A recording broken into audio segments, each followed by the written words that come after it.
We have a quorum and it is appointed time for the meeting. Let us invite the administration and the deputations to come in. The deputations can also be invited to come in now.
Let's welcome the administration's representatives.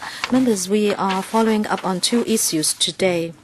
One, following on from the last meeting, we would be looking at the definition, identification, and assessment of domestic violence and sexual violence. Some deputations came and we did not have enough time to do follow-up, so we are going to revisit the topic today. We have 45 minutes for this, but then the agenda is really tight. The next agenda item is about shelter service for victims of domestic violence and sexual violence. 19 deputations are coming to express their views. Time is really tight. I hope the first part must end punctually or even earlier than scheduled. But then the definition itself is very important, and the identification and assessment of such violence is also very important. On the basis of members' views and also the deputations' views, the Secretariat has issued a paper to summarize the views and concerns. This is in CB bracket 2781/14 to 15 bracket 04.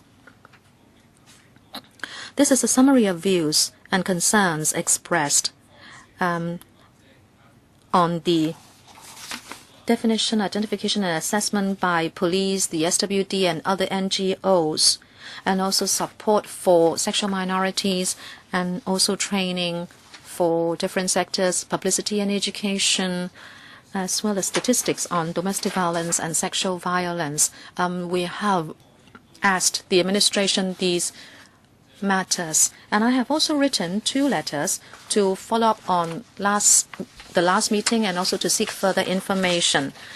The administration replied by submitting papers, and that is in CB bracket 2781/14 to 15 bracket 01. They have addressed the issues of the definition and also psychological abuse, definition of sexual violence, and also children exposed to domestic violence, etc. That paper, I believe, is the initial response by the administration. Now I'd like to give the floor to the administration to take us through the paper, and then members can follow up. The administration, can you now walk us through the paper? I understand you have not responded to my second letter about statistics. If you have them at hand now, you can give an oral report. Yes, Mr. Seal, please. Thank you, Chairman.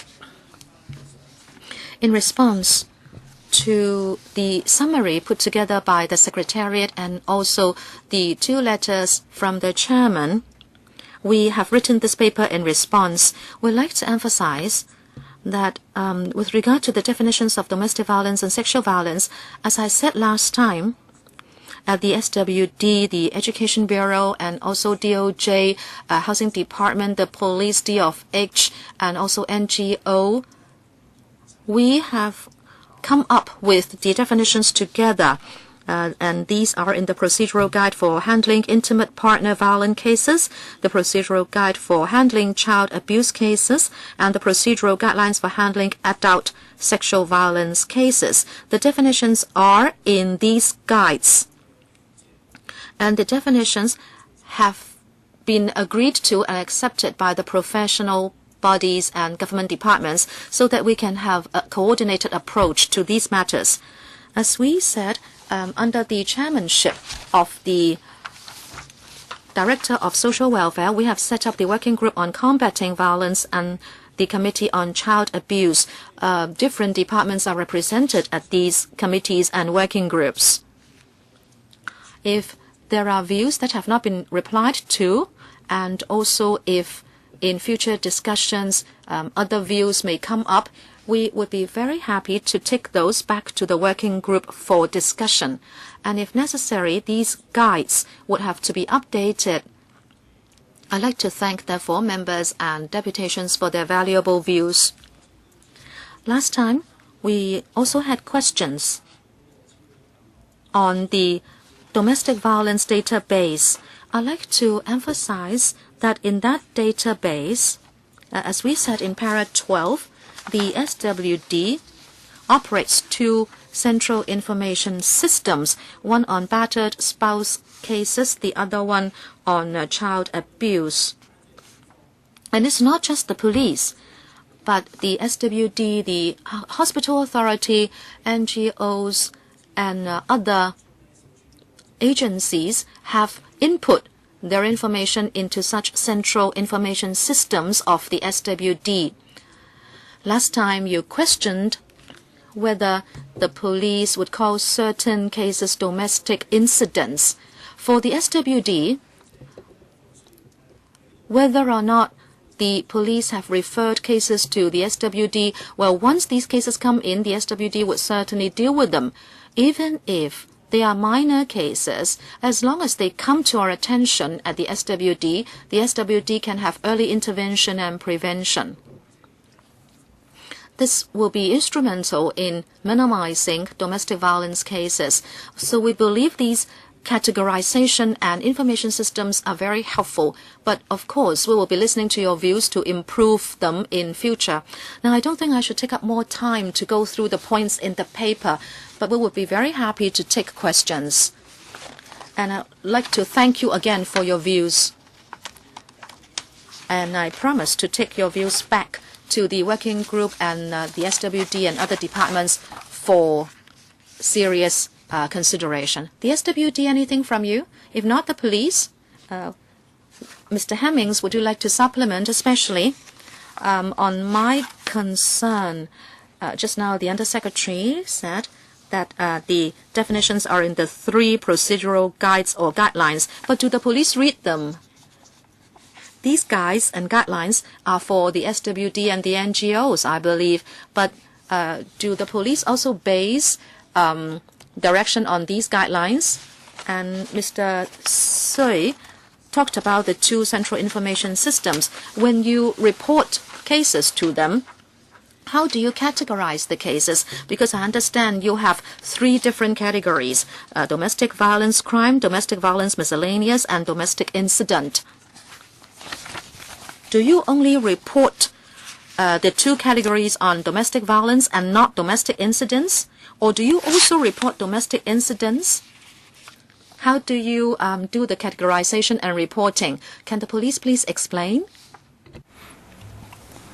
First of all, Mr. Chairman, the 3 government guidelines that Mr. Lowe has referred to, we refer to them and we make sure that our definition is in the same spirit as those guidelines. It may not be the exact wording, but we make sure that it is in it follows, in broad terms, that definition. In respect of the 3 classifications, we believe that this is already very, very wide. Domestic violence crime refers to homicides, rapes, sexual violence, assault occasioning actual bodily harm, possession of offensive weapon, etc., etc. Domestic violence miscellaneous refers to common assault and breach of the peace. Domestic incident, the new category that we set up in 2009, refers to those cases which are non-violent in nature and have no criminal elements at first sight, and there is no breach of the peace involved. This may include, for example, annoyance, harassment, dispute, arguments, etc. The purpose of setting up that criteria in 2009 was to widen the net, and basically by getting in early when the case is non-serious to prevent it escalating to something more serious. In respect of referral to the Social Welfare Department, we will refer cases with the consent of the victim or complainant. And I believe of the total number of cases, and I think SWD will bear this out, something like 50% of such cases are referred. That is an approximate number. But that has to be with the consent of the victims. There is a mechanism where if we think there is a potential for further harm or the matter is serious, that we can refer the matter without the consent of the victim, but that has to be decided by a superintendent of police. And also we have to take into account the provisions of the Personal Data Privacy Ordinance. So we would normally rely on the exemption under Section 58 of the PDPO for that, in respect of the prevention and detection of crime. I have no further comments, Mr. Chairman. Okay, Mr. Hemmings. Thank you, Mr. Hemmings. Now I'd like to give the floor to members. Mr. Ray Chan, 5 minutes. Thank you, Chairman. I'd like to ask the administration a question on reporting. When the ordinance was amended, we know that we had to include same-sex cohabitation. That was not disputed. But if we look at the reported cases in 2014, from January to September, cases involving same-sex cohabitants were only 11. We believe that is really on the low side. Some LGBT groups talked to the SWD to ask whether this would be included into the reporting system. In the paper, talking about the reporting system, it said, apart from SWD, there are designated agencies. It said that if they are not directly subvented by the SWD, you will not receive reported cases from them. Some LGBT agencies asked the administration this question, and the answer was, why don't you refer the cases to the SWD or directly subvented agencies? But then there will be two problems. Would you refuse to accept these cases? And some people seeking help are unwilling to have their cases referred to the SWD because they don't trust the SWD. You know, the typical case was the SWD actually mounted therapy to force people to become so-called normal. So what if that would happen again? Of course, the administration has given explanation time and again, but then we need time to rebuild the confidence. And that is why, if you look at the reported cases, there are so few from such groups. And in fact, I know the civic organizations that have accepted complaints know that there are far many more cases. And of course, you may not have all the resources you need to tackle these cases. So I'd like to ask the administration what their stance is on this matter. Mr. Fong from SWD. Thank you, Chairman. When it comes to designing the reporting mechanism, we have considered the views of different professional bodies, and we also refer to our definitions. We have to be very careful because when information is reported, a lot of information may be involved. So for the reporting agencies, they have to understand the reporting mechanism thoroughly. And if any organization is to give information to us,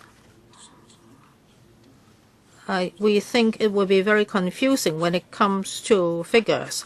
So when we designed the mechanism, we have a working group, and this working group covers different government departments and NGOs. So together, we put together the whole reporting mechanism. If there is a need, we would review the coverage, and if there is a need, we can add some more organizations. I'm telling you there is a need because the case number is on the low side, and they have asked to join the working group on combating violence, but you rejected them. The LGBT organizations are more familiar with LGBT cases. You are afraid that they will inflate your figure. You are giving them a very harsh guidelines. They have to tick all the boxes, and until they reach your satisfied level, they are not allowed to report them as cases. You are saying that this will make things confusing. I think you should do more to make this less confusing. Chairman, do you agree with me? Yes, I don't think this is satisfactory. I'm sure the Undersecretary would agree with me. For the same-sex cohabitation violence cases, the number is really low, and many people do not think this reflects the reality. Under the present mechanism, there is a working group on combating violence. This is a central coordinating mechanism, and the SW director is the chairman. But you do not allow these organizations to join the working group, and the numbers they reported are not taken up. And for some other organizations, they may have religious backgrounds. They may have certain views against LGBT. So I think Mr. Ray Chen is reasonable. Well, either you open up the reporting mechanism or make procedures clearer. Can you do that? Mr. Siu? In 2011, we set up the working group, and when it comes to reporting, we conducted a review. The relevant departments and NGOs have taken into account all the factors. And for same-sex cohabitation violence, the information and data are also incorporated into the mechanism. But we started this in 2013. So the reporting agencies would have to familiarize themselves with the procedures, and they have to know more about the definitions. Well, we can consider doing more at the working group level.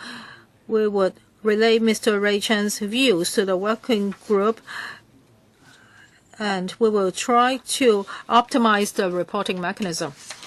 Okay, I hope you can give us a report as soon as possible.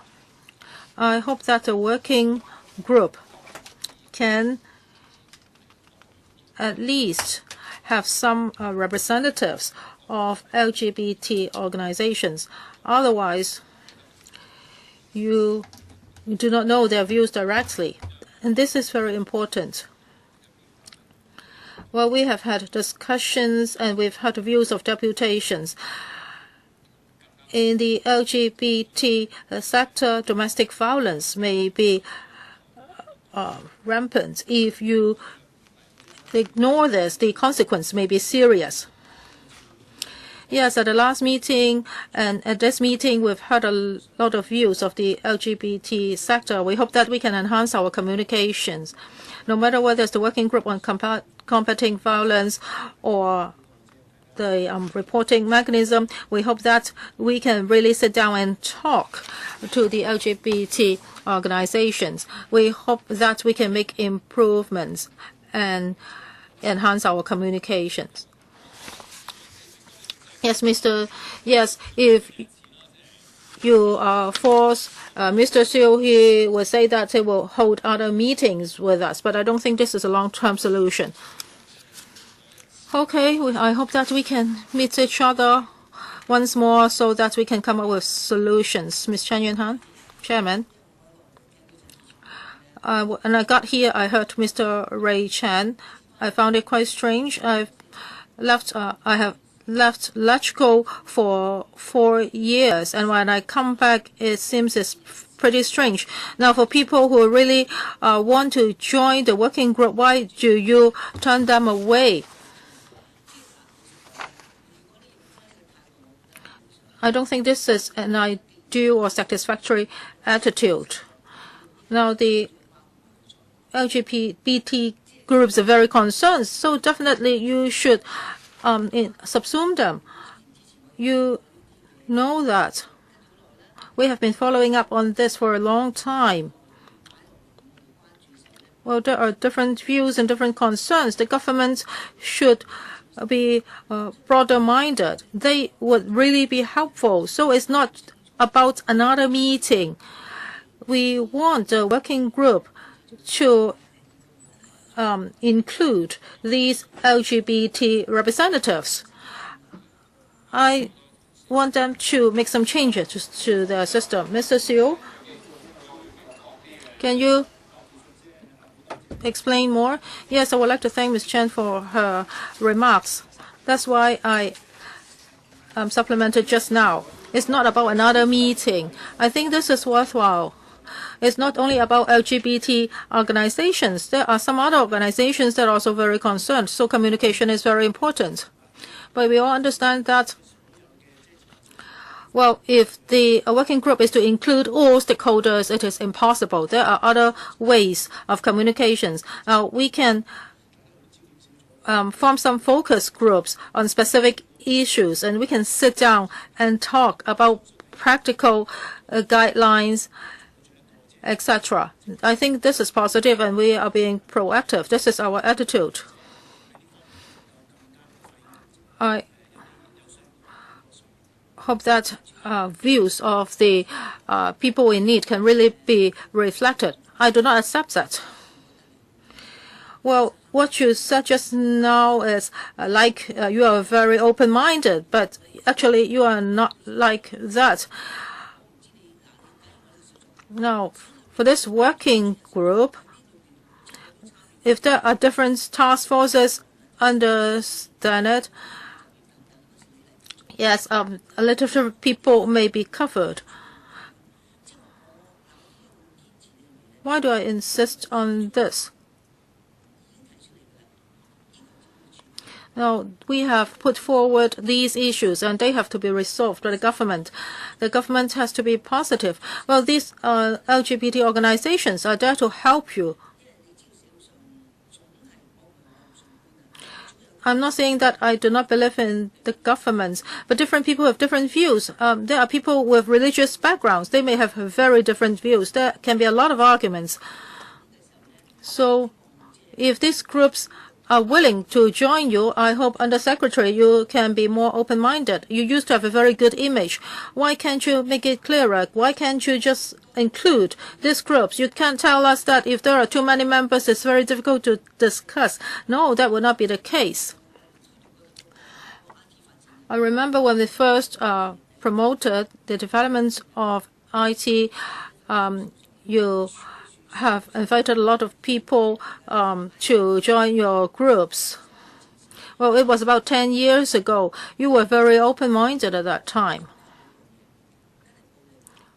Domestic violence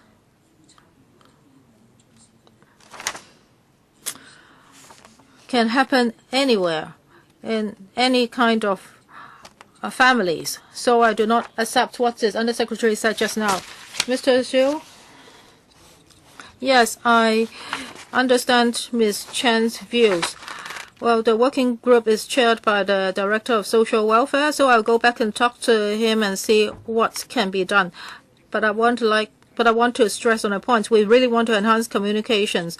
And for groups with different needs, we want to listen to their views. Yes, I hope you can follow up on this seriously, because we really want LGBT representatives to sit on a working group. Ms. Emily Lau. Thank you, Chairman. Chairman, I agree with you. the LGBT groups should be included. The community is now very concerned about their rights. So when the government and the police are tackling these cases, they should really be more sensitive. Well, when I looked at the paper, last time the deputations came to express their views, and under paragraph C, I believe the Undersecretary also has seen this. It says that as the number of domestic violence miscellaneous cases has dropped drastically since the introduction of domestic incidents category by the police in 2009, some deputations were concerned that frontline police officers would become less sensitive to domestic violence and simply regarded domestic violence cases of non-violent nature as domestic incidents. Just now, when Mr. Hemmings answered the question, he said that, yes, those were non-violent cases. But the deputations thought this was not the correct way of doing things. They said the SWD has received a referral from the police, but the number is very small. So they thought that the police criteria to determine the classification were ambiguous, thus resulting in incorrect assessment of the situation. And then the referrals were not made in a timely manner. So they thought that a comprehensive review should be conducted in respect of the police classification system for domestic violence. So I would like to ask the Undersecretary and Mr. Hemmings, you were here last time, you've heard the views. So don't you think you should be very concerned about this, Undersecretary? Well, for the details concerning the classification, maybe the police can answer the question, but I want to emphasize a point. Our goal is that even if it's a domestic incident, the SWD would help to handle it, even though it's of a very minor nature. Because for domestic incidents or domestic conflicts, if we can intervene as early as possible, then it would not escalate to domestic violence. So once the case is referred to the SWD will definitely follow up on it. When it comes to actual operation, I would like to ask the police to tell you more. Well, I hope Mr. Hemmings can also answer about this. He said that there was 50%. But the Secretariat said that the figure is small, so I don't know which one is right. And your criteria are not that clear. It seems that you are not always making the right decisions. It seems that people are very dissatisfied. Mr. Hemmings? Yes, thank you, Mr. Chairman. Right. First of all, going back to 2009, as I said earlier, we introduced the domestic incident category in order to widen the net and in order also to prevent a more accurate picture of the domestic violence situation. And the concept was that by getting in earlier, when the cases appeared to be relatively minor, we could take certain measures in order to prevent these cases escalating into something more serious. At the time, because of the greater publicity that was being given to the issue of domestic violence, we anticipated the number of domestic incidents going up. We also hoped that the number of domestic violence crime and domestic violence miscellaneous cases would come down. That was the intention of introducing this early intervention. And I think that the figures so far, that they have been coming down, and it would seem to bear out that these measures are working. Now, obviously, when there's any drop, we would regard that as encouraging, but we are not complacent about it, and we will continue to monitor very, very closely. And also, we are regularly reviewing our mechanisms to make sure that we keep abreast with any changing trends in society and any changes in the legislation. I asked the SWD, is that the case? Just now the Hemmings said 50%. How many cases have you received? At the last meeting, the Hong Kong CSS gave us a paper.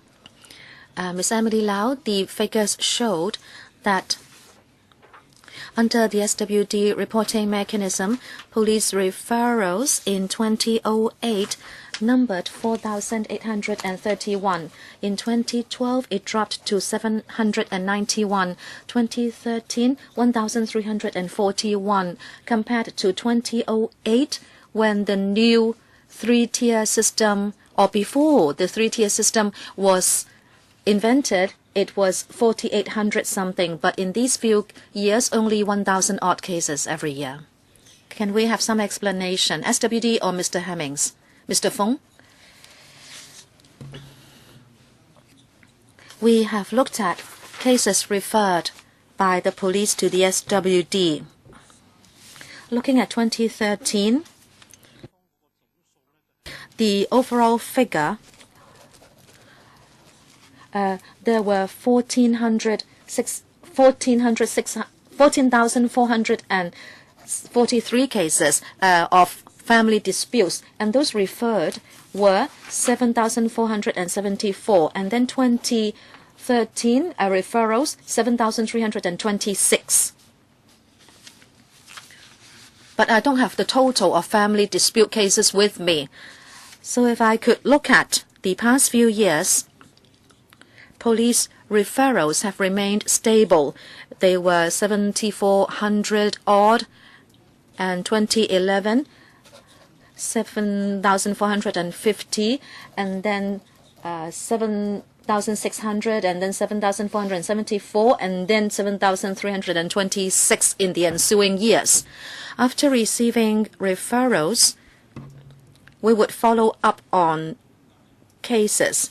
For example, at the Protection of Children Division, if we establish those cases to be domestic violence cases, in 2013, 1,723, in 2014, 1,548, and at the Integrated Family Service Centers, 2013, 3,650, in 2014, 3,690. So you can see the numbers have remained stable. But for cases that do not require follow-up, in 2013, 2,099, and in 2014, 2,088. In other words, out of 7,000 odd cases, if we see a domestic violence factor and so we have to follow up on the cases, they would be around 1,700 or 1,600.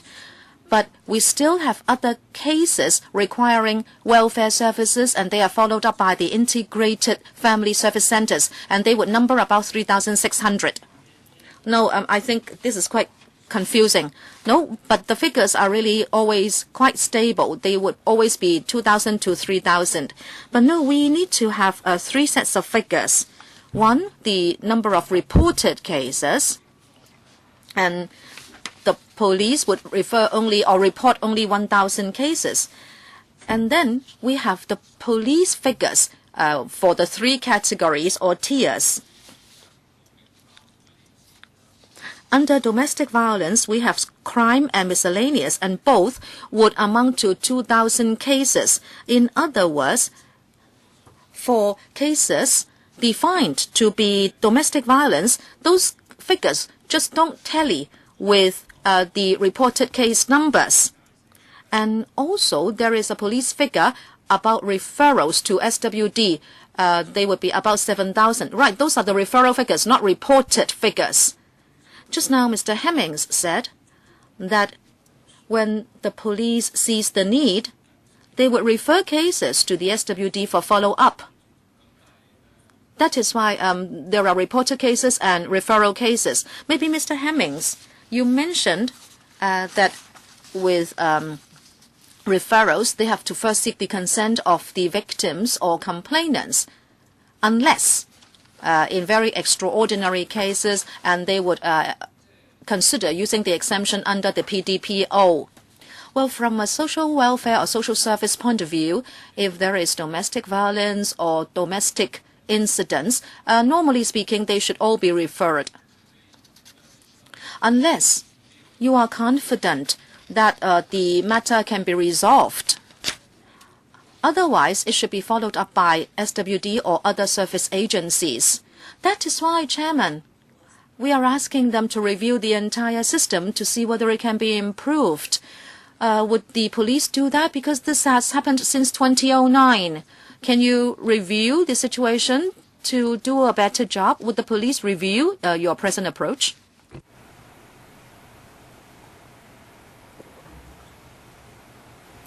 First, Mr. Chairman, we do a review on a regular basis anyway. We have procedures outlined in our Force Procedures Manual, Criminal Investigation Manual, etc., and not just in respect of domestic violence or sexual violence, all areas of police work we do a regular review. And I have to say, Mrs. Lau says, can we do a better job? Well, I would say we're not complacent. We don't sit here self-satisfied thinking that everything is perfect. We're constantly looking for ways to enhance our system, but we believe that the mechanism is working effectively at the moment, and I would like to stress that. In respect of the referrals, generally, all domestic incident cases, we will ask the victim if he or she wishes the matter to be referred to the Social Welfare Department, and not all of them give the necessary consent, which is why 50%, it's approximately 50%, sometimes a little bit under, sometimes over.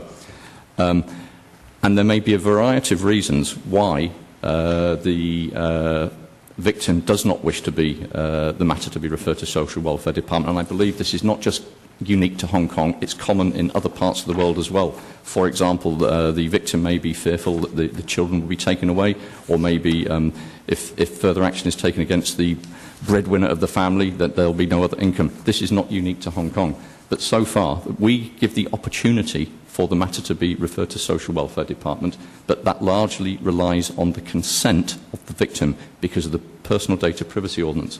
But as I said, in those cases where we anticipate or believe that there could be something more serious developing, we will consider whether the matter should be referred without the consent of the victim. But again, this is we can only do so subject to the exemptions provided under Section 58 of the Personal Data Privacy Ordinance. 明白 Mr. Hemmings. 不過 Yes, we understand, Mr. Hemmings.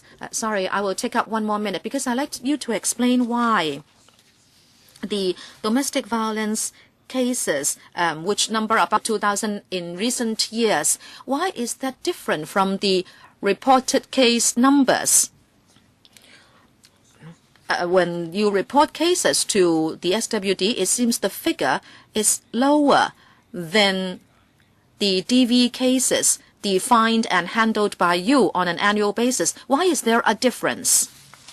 Mr. Chairman, I can only go on the police figures, but I believe that the SWD has a different way of classifying. For the police, we classify case by case, and even if it's the same victim making a report, it's still a different case.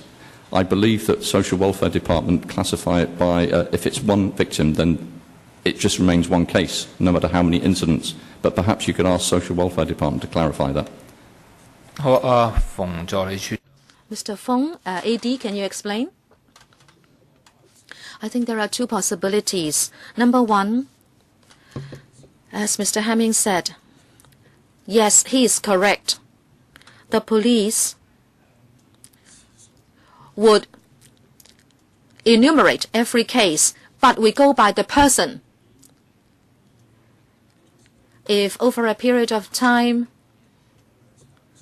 there are two incidents of domestic violence involving the same person, we would count it as one. But the police would count case by case, and so to them it would be 2 or 3. And also, in terms of reporting, we would look at the person making the first report. We would count that person. Say if the case has gone to an NGO or a hospital first, if it has been reported and then the police also reports it to us, then we would classify it as a non-police case because it was first referred to us by a hospital. Therefore, figure-wise, there may be some differences. This is my explanation. Well, AD, you should go back and take another look and then write us a paper to explain why the figures are different. I think the situation is quite serious. The police has classified about 2,000 domestic violence cases in recent years. But in terms of police reporting, the average is only 1,000 a year. In other words, just 50%. So are we saying that the same families experience 2 incidents of DV every year? I think you should look closer and then write another paper. Sorry, 2 other members would like to ask questions. KK Kwok, followed by Mr. Albert Chan. Thank you, Chairman. The more I listen to the replies by the AD, the more confused I am. As we know, DV has been with us for a long time, but we haven't seen much improvement. I was listening to the referral cases, but with the categorization, I think I am confused. I think you are playing down the issue even if you don't want to admit it. For the police, for example, I can't see why some cases are not referred, because we can see domestic incidents escalating into tragedies. And we all know that, and I don't need to repeat the details. But the first contact point may be the police. And of course we know police are not trained to be social workers. You say you need to seek the consent, but how do you do it? Do you ask the question to say, would you be willing if I refer your case to the SWD? If you just say that, people might not know the importance of such a referral. And some people will say, I don't want to go through more trouble. And maybe police officers don't know this very much. Maybe they have just left the police college and then DV, let us not deal with it because I want 1 incident less instead of 1 incident more. So I don't know how many such cases have not been exactly dealt with by the police. I think it should be the SWD which looks at every case. If the police only refer half of the cases, but the police have not been trained to be social workers, I don't know who to trust now, Chairman. I shouldn't blame the police because they have not been trained to be social workers unless they have a dedicated team who have been seriously trained to look at these cases. But this is really the work of the social workers. So have you done your part to review all DV cases? So you can help people. I'm sure you can help people involved in DV cases. If there is already violence, how come you say some of the people do not need to be helped?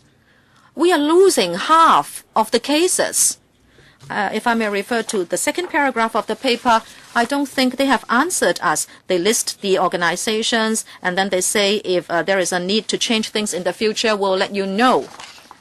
I think the DV cases will just increase in the next few years because the mechanism is problematic. We have the police and the SWD, and the SWD is now ducking the responsibility on the police, but then we cannot blame the police. We cannot say the police don't know which cases to refer. The SWD should be the one to tackle the cases, and then the police, in fact, do not know how to refer what cases. However, you give the responsibility to the police. So I think this mechanism doesn't work. All DV cases must be referred to the right agencies. If the SWD has too big a workload, I'm sure there are NGOs which are happy to look at every case. There may be different problems, maybe accommodation, education, learning disabilities. They should go to the root of the problems. But now half of the cases are referred only. Chairman, I can guarantee you there will be more DV cases until a tragedy happens. Is this what you want to see?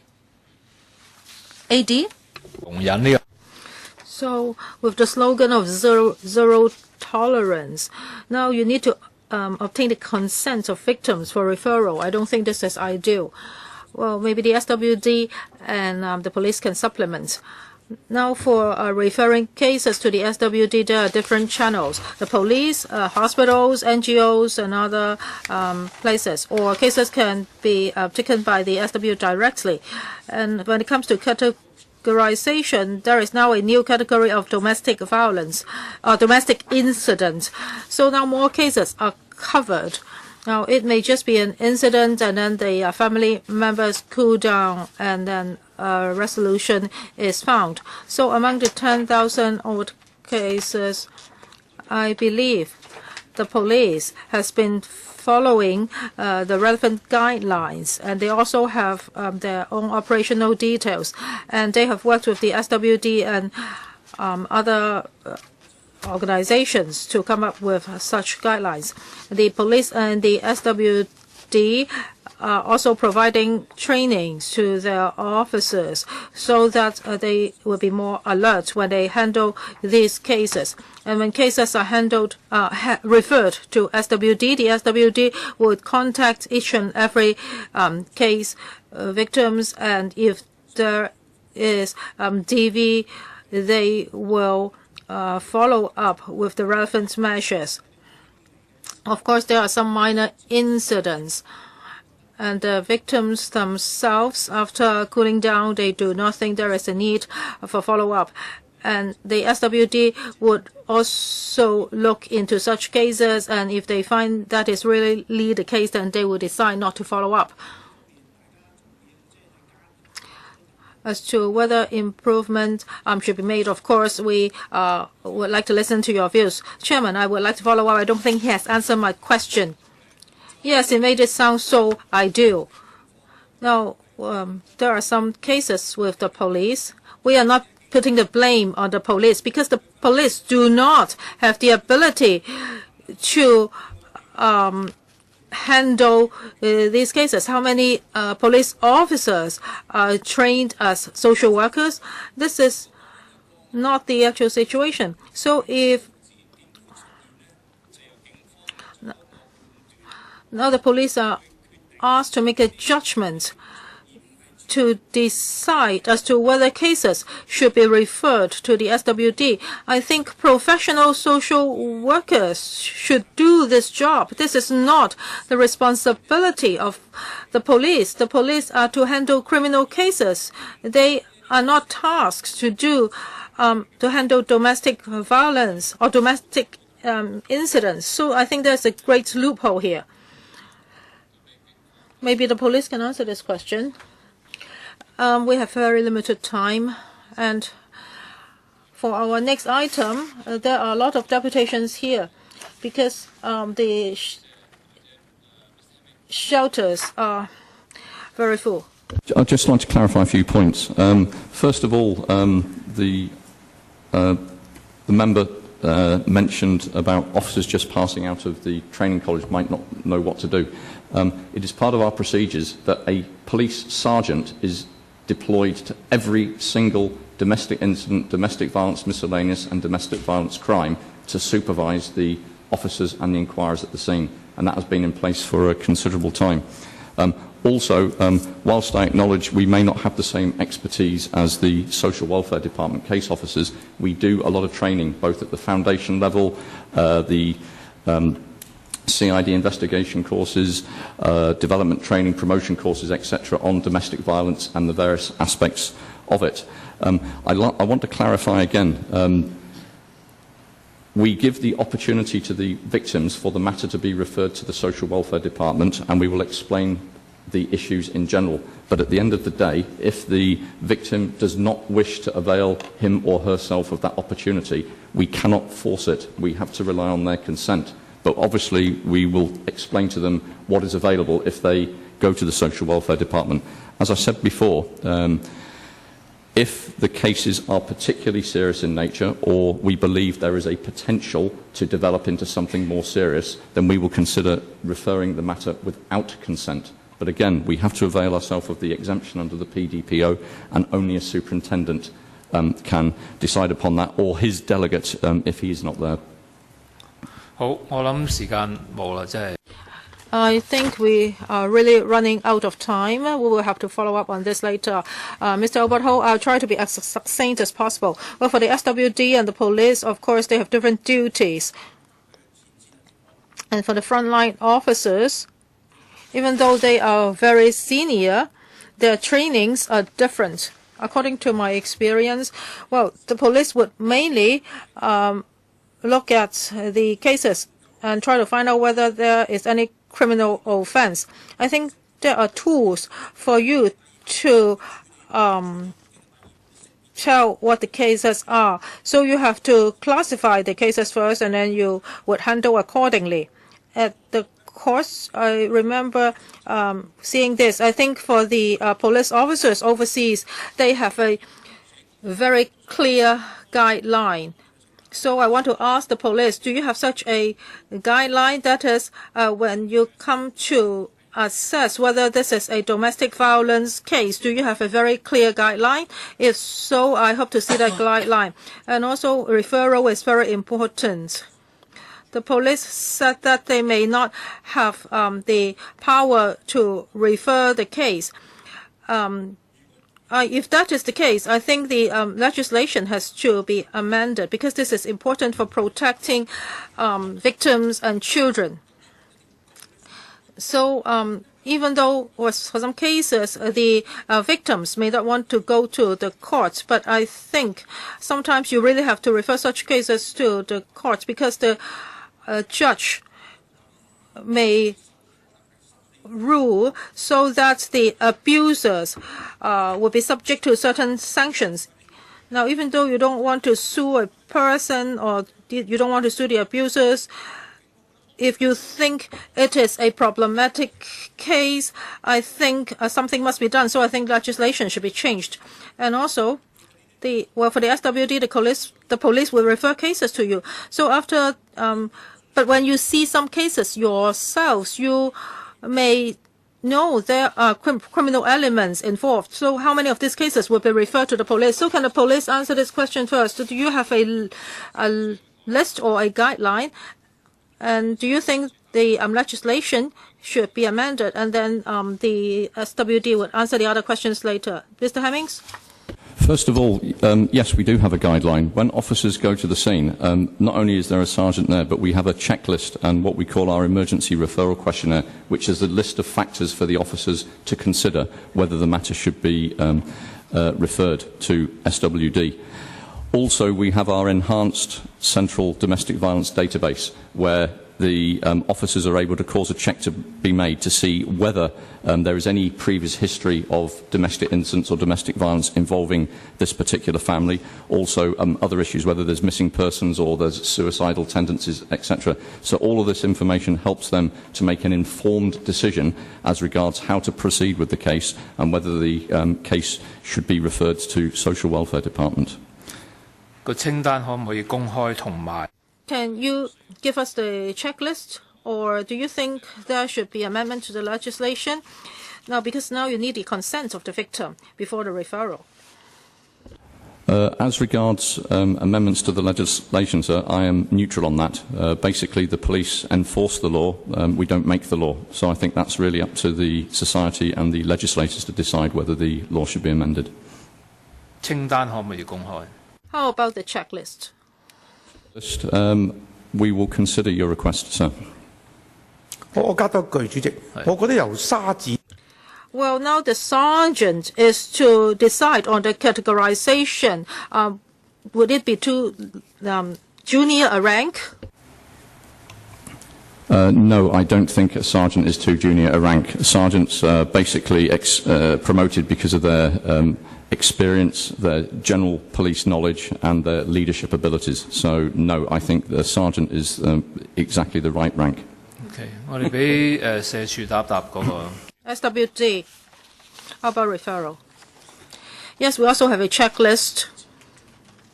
It's in the guideline. As for our frontline officers, when they see a case and if they think criminal elements are involved, according to the guidelines, we have to refer it to the police. You do not need a consent. You don't need a consent of the victim. Because this is criminal, we will report. Yes, that's what I want to know. Colleagues, we are really running out of time. Although we are all very concerned. Well, first of all, we know that the mutual referral situation is not very satisfactory. Only 50% of the police cases are referred to the SWD. And for the police, their own figure when it comes to domestic violence, crime, and miscellaneous, well, their figure is very different from the figure concerning the SWD. So I think they should go back and take a look at it.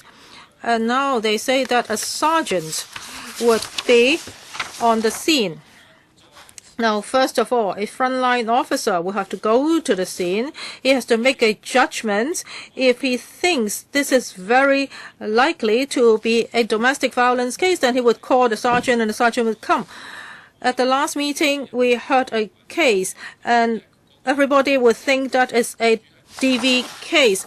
The victim was battered by his husband with iron tubes, and she covered herself in a blanket, so she was not injured on the surface. But the surgeon didn't go to the scene, and the whole case was not classified as a DV case. This is far from satisfactory. If the police officer had called the sergeant and the sergeant went to the scene, the handling would be different.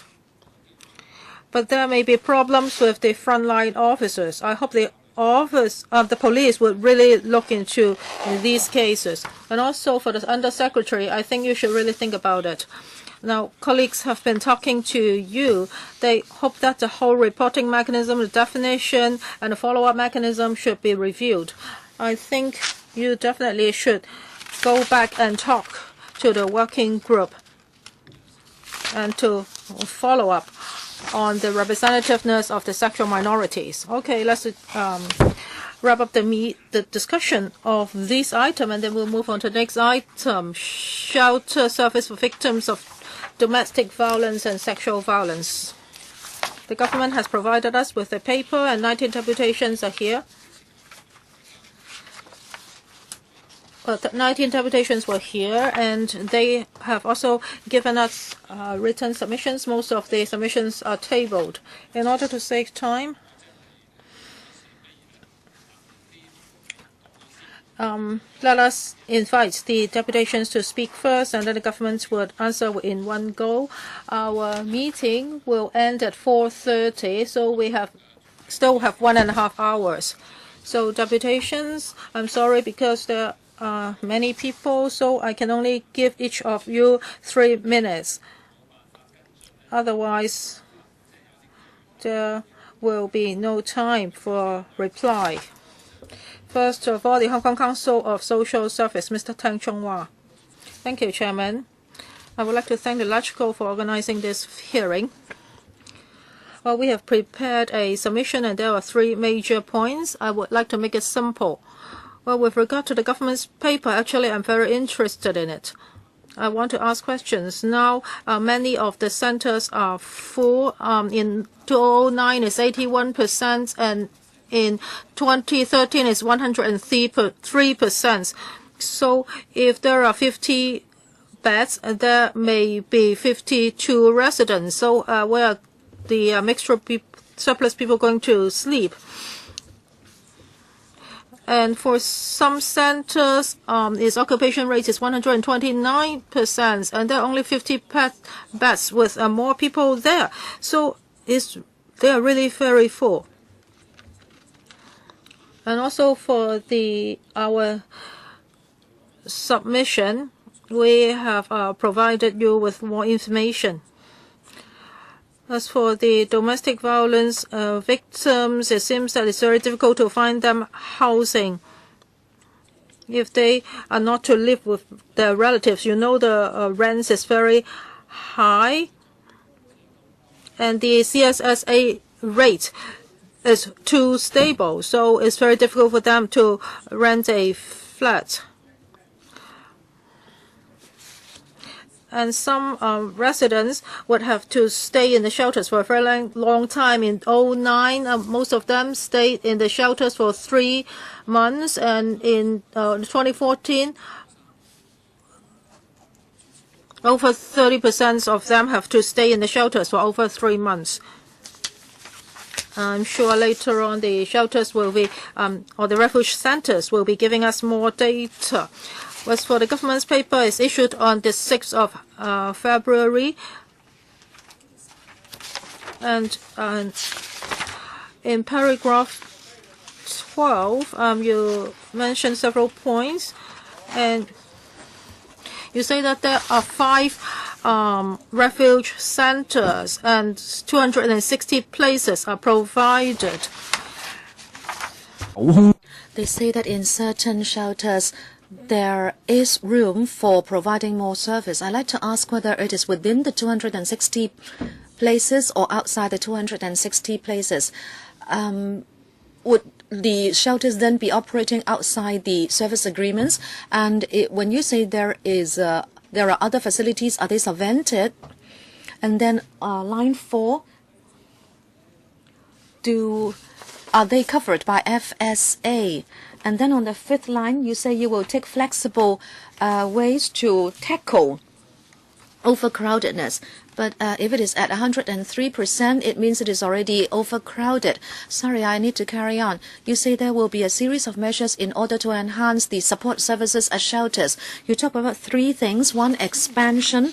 2, expansion of the duty hours of social workers, and also 3 months follow-up for discharged inmates. However, how are these related to overcrowding? Thank you, Mr. Tang. Next, Ms. Ann Wong, shelter supervisor of Harmony House. We have 65 to 70 places. In 2013-14, we provided shelter to 418 women and children, and the average occupation rate was 110%. At the same time, once we accepted 80 people, and our interview room had to be changed into a ward. The over-accommodation rate was 14%. In 2013-14, we had to turn away 236 cases. We believe there should be more resources to make sure shelters have enough resources and manpower to meet service demand and to ensure safety of DV victims. In 2013-14, 26.7% of the women stayed for more than 3 months. 2.7% stayed for more than a year because they had no safe accommodation. Experience tells us that the conditional tenancy would be from about 2 to 3 weeks or 9 months. That is the time taken for assessment, and that is why we have backlogs of women in the shelter. This is quite unsettling for them. There should be more transparency of this assessment mechanism. Number 3, ethnic minorities and homosexuals, they are in dire straits. When they meet DV incidents, they tend to say nothing. They tend to just swallow it.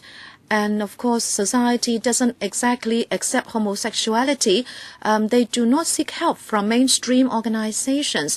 I hope there will be more resources for public education so these people know more about DV.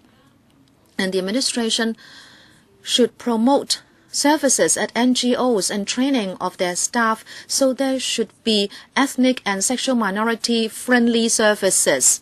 Number 4, one-stop service and follow-up service. Women who go to shelters need a lot of support. They need childcare services.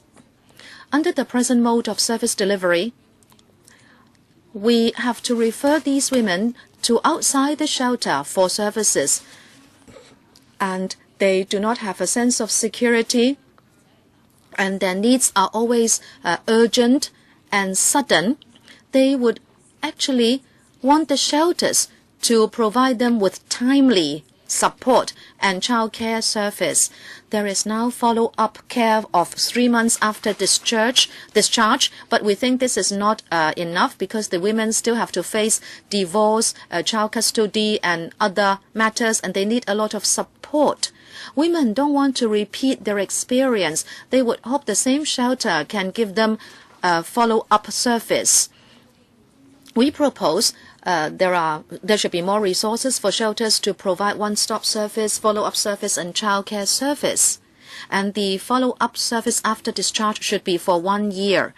Also, I'd like to talk about the security measures at the shelters. We don't want the perpetrators to track down these women and continue to threaten the women. We would hope that the police would classify these shelters as police signature points, so there would be more police patrol at these shelters to protect the women. Dr. Paulina Kwok, Center Supervisor of Characters Family Crisis Support Center. Thank you, Chairman. Characters Family Crisis Support Center is a center providing one-stop urgent services for women victims of DV. We provide more or less the same services as women's shelters, but then in fact we provide wider or broader service. We tackle high-risk cases apart from DV, including suicide or trauma cases. We provide short-term accommodation of 1 or 2 weeks, so we can have better circulation of the places, so we can help more individuals and families facing DV and other crises. We therefore can take care of more cases, and in fact that is why we need more experienced social workers to do quick assessment and handling of cases. Because we always deal with high-risk and complicated cases. Our service is a kind of one-stop service. We have provided service for 14 years. But we have never been able to increase resources and manpower. I don't know whether it is because we provide unique service, and so we are not categorized as shelters or hostels. In the policy address this year, the integrated family service centers are mentioned, and they would have more resources. But then for us, we have never benefited from more resources. But of course, I'm happy for other agencies who will receive more support. But it seems the administration has forgotten about us.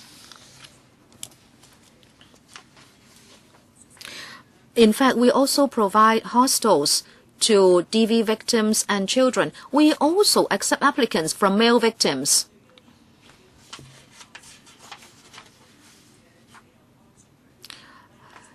And without threatening other inmates, we, in fact, also provide urgent accommodation for perpetrators during outside office hours, including midnight or long holidays. We act like an integrated family service center. We provide crisis management and assessment courses.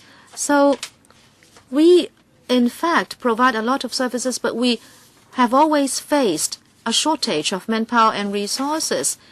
We have inflation and, labor costs and maintenance. Everything has escalated in price, and characters is making up a lot of the insufficient resources. But we think it is unfair. We hope the budget this year can give us more resources. And now I would be very brief with the backlog issue. They come to us only to live for a very short while. When they decide to get a divorce and don't want to go back home, they would not have the resources to rent accommodation. We lack long-term accommodation in society. There is a serious lack of this. Lastly, I would propose our accommodation rate is always over 100%. We hope that the severely mentally ill should be given short-term crisis accommodation like what we offer. if they come to us, it will not be conducive to a safe and good environment because we do not provide psychiatric services because, for example, we do not have psychiatric nurses.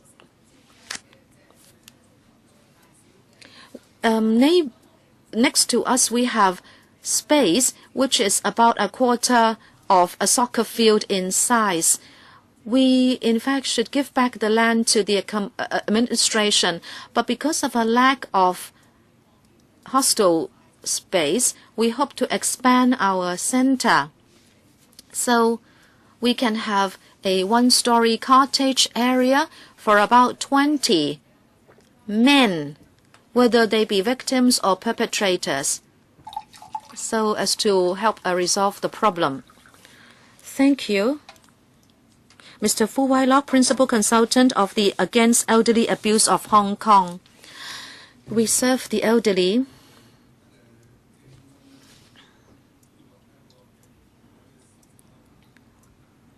We know some centers provide meals to elderly people who are chronically ill. Well, I understand we are all also interested in how people make the first contact. I know a case where a woman was the subject of 6 DV incidents in 3 years, and 5 of those incidents were reported to the police.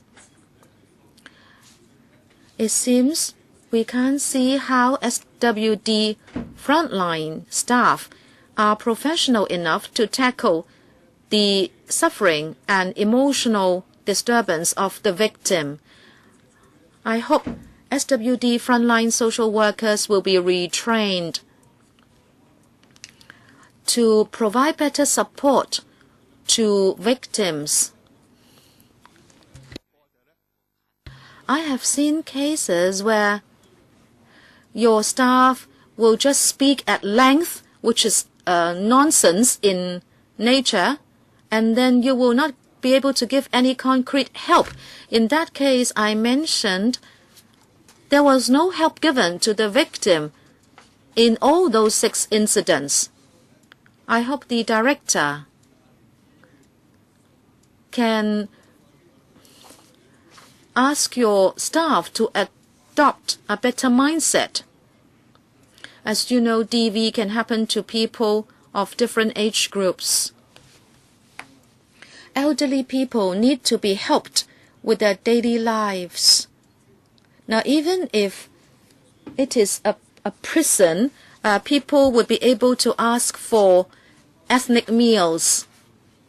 Now, in some centers where there is a lack of resources, and we don't blame them, I think still we should look at the special needs of victims. Some people may have diabetes, they need special meals. Other people may have kidney disease, and so they need special care. Some people say they wouldn't like to go into a shelter because the food is not designed to meet their needs. I don't blame the situation now because we don't have resources. Ms. Eva Leung from Hong Kong Federation of Women's Centers. Good afternoon. I will not repeat what other colleagues have said. There are 5 women's shelters. And including the Tonghua Group of Hospitals, Seas Crisis Center and Characters. But I know they can still accept victims, even if they are 100% full. I appreciate what these centers do, but these temporary accommodation may be in interview rooms, and there is the problem of overcrowding, and even fire safety may be jeopardized. Also, there will be no increase of social workers or other helpers at the center, and so the quality of service actually deteriorates. This merits our attention. Also, as we heard from Harmony House, they have to accept borderline cases, and this is not ideal. I have also come into contact with a case. They called up the hotline for help, and we have identified 7 agencies for them, including the Seas Crisis Center and Character Center, but there is no accommodation, and that woman victim had to stay outside for a night. And then the refuge center referred her to IFSC, and he couldn't get support from there. She couldn't get support from there, and she was very frustrated, and she went home. And then there was another DV case, and she had to go to a refuge center again. I really don't want to see this. I hope you can pay attention to such cases. We hope that the number of places in refuge centers can increase. It's not just about the increase in beds. We also need more resources and facilities so that people in need can be helped. And I also hope the government can review this. That is, why are these refuge centers so overcrowded? We have looked at housing arrangements, financial problems, divorce arrangements, etc. All these are problematic. So that's why many of the victims are stranded in the refuge centers. So how can we support this woman? Can we provide them with housing? We really want to achieve zero tolerance. Next, Tonghua Group of Hospitals, Ms. Liu Puishan. She's from Seas Crisis Center. As for Seas Crisis Center, we provide crisis intervention service. We provide service for victims of domestic violence, etc. We also operate a 24-hour hotline. We provide short-term accommodation service. And there are 3 points I would like to make. First of all, for sexual violence and domestic violence victims, we want to provide them with multidisciplinary services. We hope that the police can have designated teams for domestic violence in different districts. And the police cooperation with us is very important. For example, the abusers, in the course of investigation, if they are released from detention, if they go home, what can be done? I think communication is very important in this regard. And also for the Seas Crisis Center, we are not that overcrowded. However, we've seen many cases in which the victims cannot find a proper housing after being discharged from our centers. So will the government consider giving us more support and resources? Can more services be provided? For example, can housing be provided to such victims? As for sexual violence victims, it's not suitable for them to go back to their original homes. But it's very difficult to apply for a compassionate housing for them. And also for children who have witnessed domestic violence, they would suffer a lot of psychological pressure. We are now trying to provide as much services to these children as possible. So we hope that there can be more discussions in this regard. And when it comes to child abuse, actually these children are the same as other domestic violence victims. So I hope that more resources and education can be provided in this area. Next, the Fourth Rights Caucus, Ms. Li Ting. Good afternoon. I'm also a victim. In 2008, it was the first time I entered a refuge center. I have been to 3 different refuge centers in the past few years. And today, I mainly want to talk about the different services provided by different refuge centers.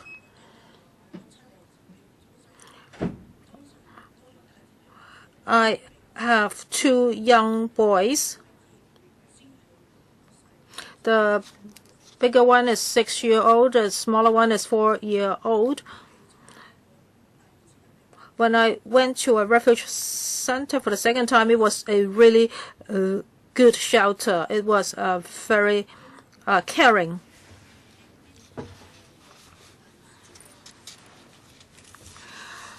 The refuge centers provided provided care services for us,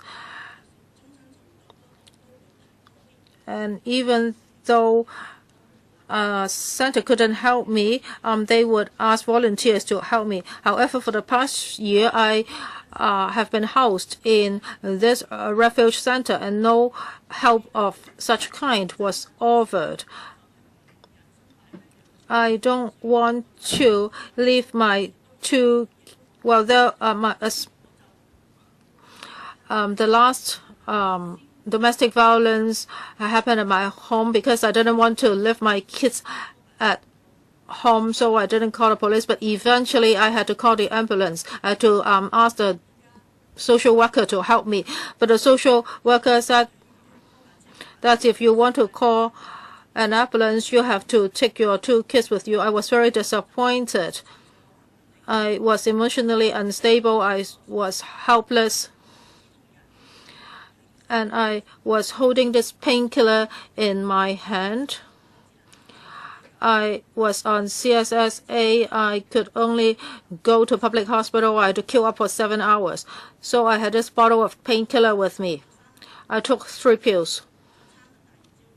And I survived till the next morning.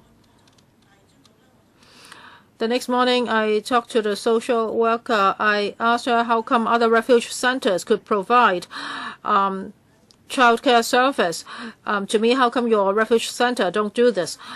She said that's because her refuge center didn't have the resources to do that. And I was speechless because I didn't ask for much. And for certain refuge centers,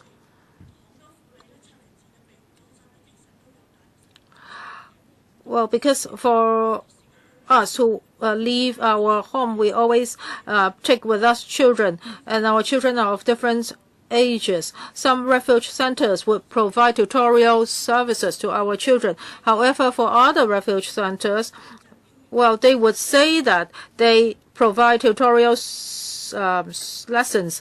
However, when I talk to the social worker, I say that, well, my child is primary 1 and I am a mainlander. I wasn't born here. I'm not accustomed to Hong Kong. So can you change your tutorial time? She said no. I said that if you cannot change your tutorial time, and she said that they would not provide tutorial lesson to 1 child. They must provide tutorial lesson to at least 2 children because I have been housed in 3 refuge centers, so I know a lot about these refuge centers. And I said that when I went to the last refuge center, he was only in K3. Yes, we know what you mean, Ms. Lee. Yes, there are different services provided by different refuge centers. Due to the time constraint, I think you have to wrap up. We have to ask the next speaker to speak.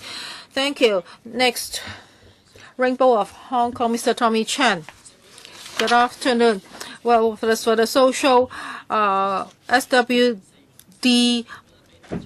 website, it says that for same-sex cohabitants, domestic violence, there were only 11 cases in the first 3 quarters of 2014, and that accounted for 0.4% of all the DV cases. The SWD has been turning away our cases, in particular transgender DV cases. I would like to stress that the most important point is not about the SWDs trying to make us strict. The crucial point is that the SWD has never apologized. So when gay victim goes to the SWD, the SWD would try to convert him, to make him straight. I think that is very wrong. And just now, I heard the government saying that communications should be enhanced. So when are you going to allow us to join your working group? And just now, you also talked about the reporting mechanism.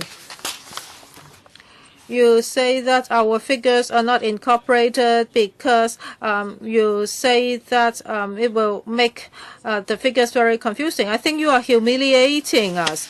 Why do you think that organizations serving heterosexual people know how to report on figures, and LGBT organizations are not able to report figures correctly? And also, we have the new legislation in place, that is a domestic and cohabitation relationships violence ordinance. It has been in place for 5 years, but there have not been any measures in place. I think there is a systematic discrimination on the part of the government, and I hope that the SWD can change its policy so that LGBTs can be accepted, in particular the victim. Next, Rainbow Action, Mr. Sham Chi Ki. Mr. Formansion said that there are enough refuge centers. However, today we hear that most of the centers are overcrowded. Today, I would like to ask 2 questions. Now, when it comes to DV services, when a victim is housed in a refuge center in his or her original district, it's very likely that the perpetrator would bump into him or her. And we can only be housed in Cs. So it is very risky for us. When Cs is full, how can the government ensure that we can still get adequate service? So for the gay community, we can only get services from Cs and the Family Crisis Support Center if these 2 centers are full. And if these 2 centers happen to be in the area that the victims live in, what would happen? A lot of LGBTs have told me that they are afraid to be housed in such centers. I hope that the government can can set up refuge centers for LGBTs. Next, Women Coalition of Hong Kong, SAR, Ms. Yang Weiwei. Now, there are 5 refuge centers and 2 other centers. Now, do they adopt policies that are for LGBTs? And also, do they have facilities and accommodation arrangements which are tailor-made for LGBTs, for example, independent toilets? And how can they ensure that the same-sex abusers would not be admitted to the same center? Now, we have to ensure that LGBTs and transgender victims are given an independent toilet. They should not be housed in a multi-resident room. I think in terms of hardware and software, the government should make improvements. Thank you, Ms. Yang. Next, Rain Lily, Ms. Tiffany Ng. Well, we are an organization that handle sexual violence cases.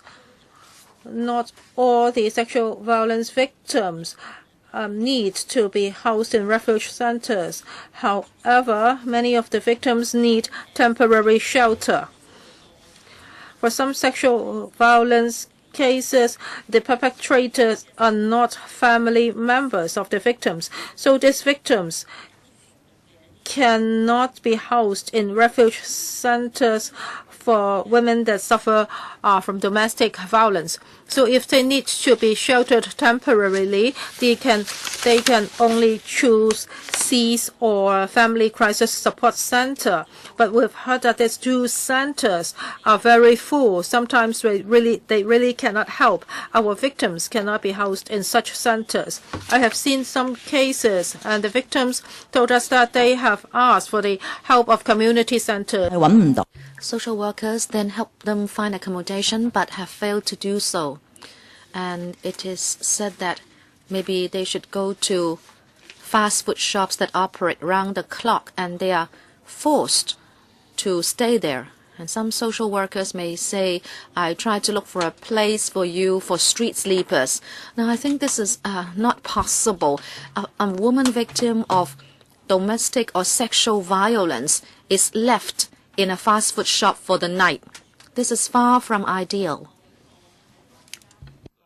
We have seen cases involving domestic foreign helpers, and even if the perpetrator is not the employer would just sack them, so there won't be any more trouble.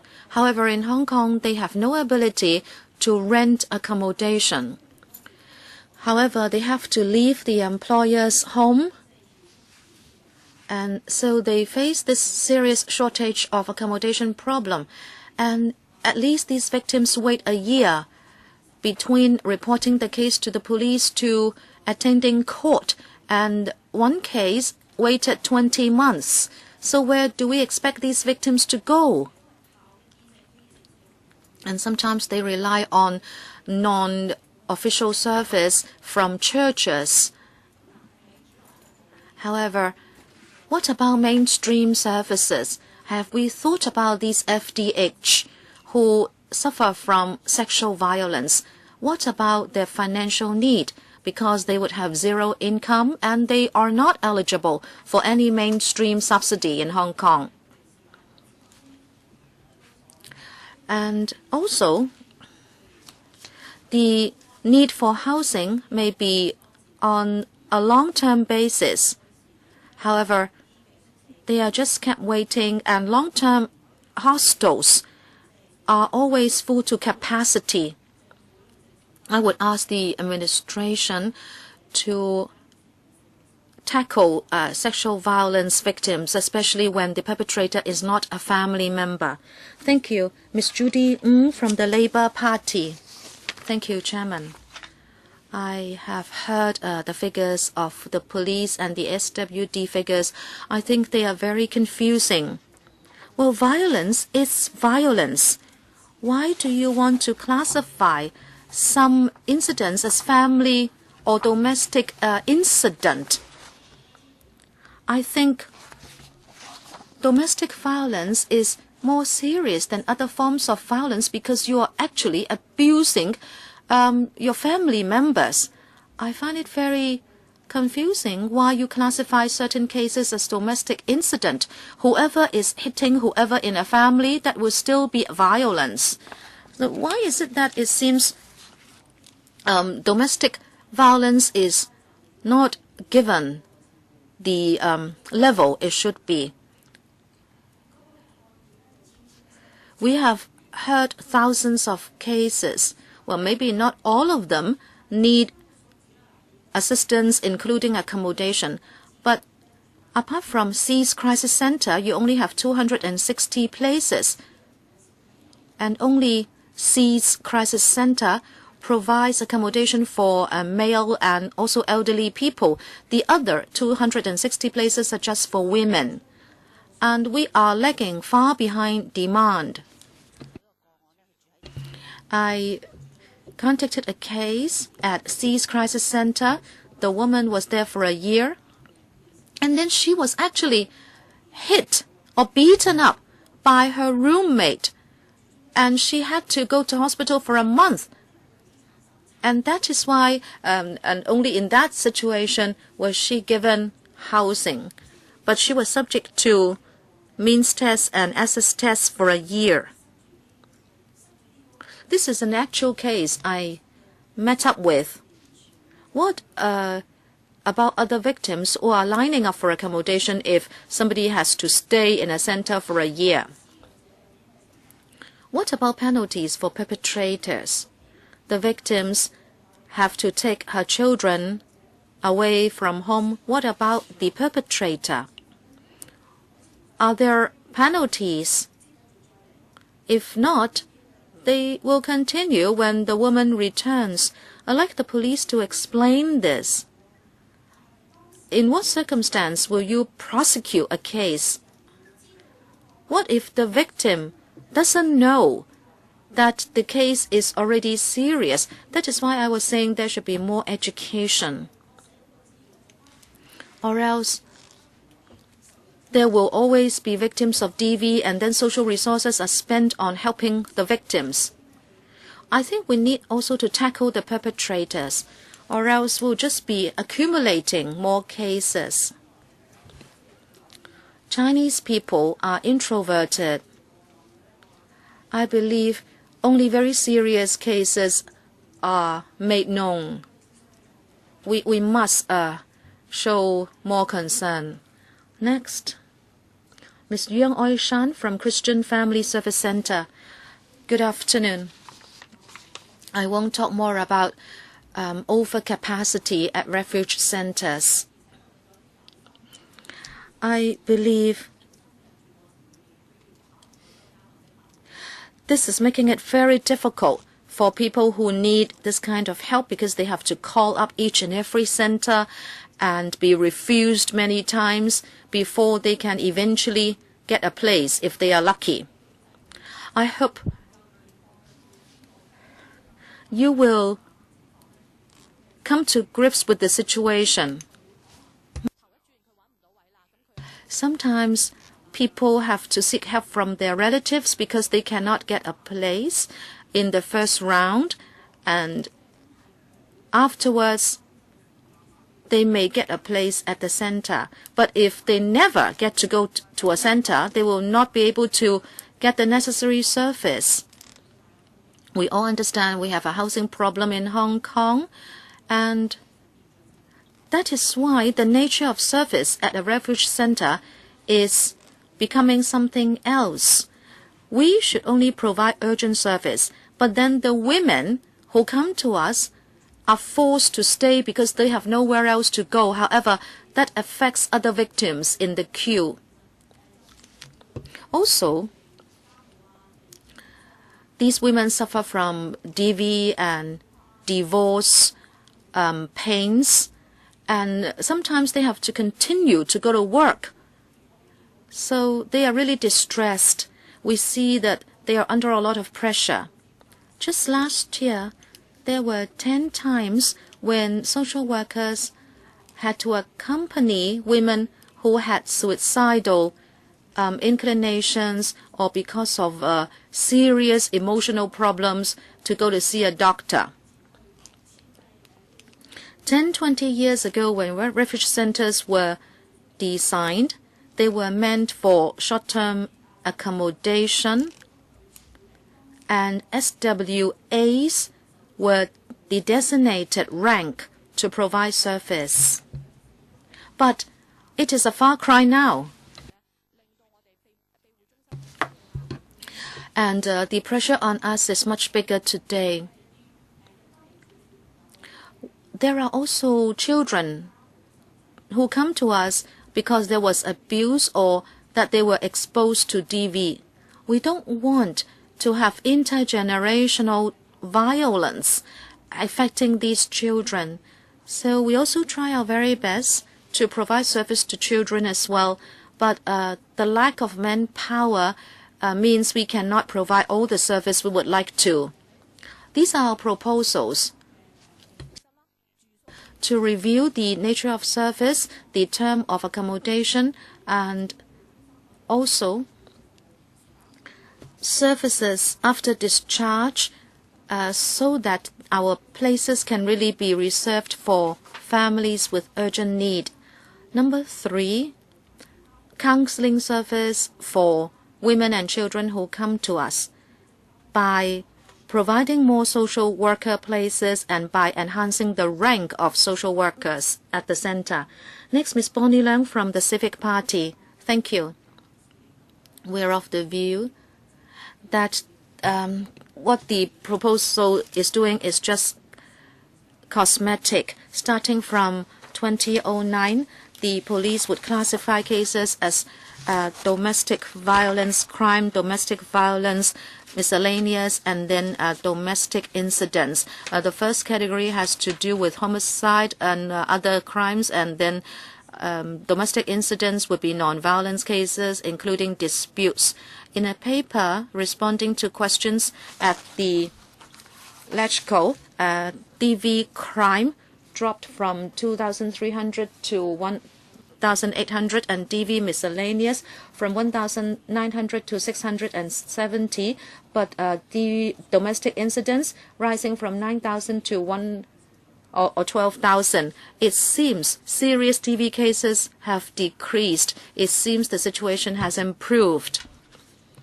But the total has risen from 13,000 to 14,000 actually, and at the same time reported cases dropped from 2,300 to 1,300.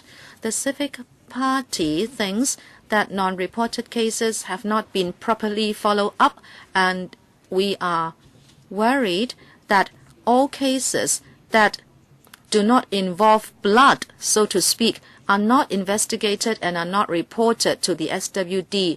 So I am afraid the police has not faced up to the situation, and you have not tackled this social problem at root. But then we believe the responsibility lies with the SWD. Even if it is non-violent, the Civic Party would ask the police to really investigate and assess the risk of every case, and those with potential crisis should be referred to the SWD. The CP is of the view that there is insufficient refuge center service. Altogether, we only have about 300 places. It is just a drop in the bucket compared to the number of victims. And very often, victims are compelled to stay in the same house with the perpetrators. We hope there will be an increase of places at refuge centers. Also, we have a serious housing problem. Many grassroots can live only in subdivided units, so there will be more conflict amongst family members. Our ward officers have received DV cases which have been reported to the police, which have been referred to the SWD. But when they try to ask the SWD and the police to help by separating the family into another public housing unit, they met up with a lot of difficulty and they had to wait a long time, so they came to CP members. The Civic Party is of the view that this is a big problem, and we don't want to see accidents happening when victims and perpetrators are put under the same roof. Thank you. Ms. Kong Lai Chan from Po Leong Kok. Thank you. We provide 3 women shelters with 150 places. On the need for housing of victims of DV, we see that very often the women wouldn't like to live with the perpetrators, and housing, therefore, is a big problem for these women and their children. They may be divorced, and they use the conditional tenancy program to go into PRH, or they get financial help to live in private housing. And singletons are in the same category.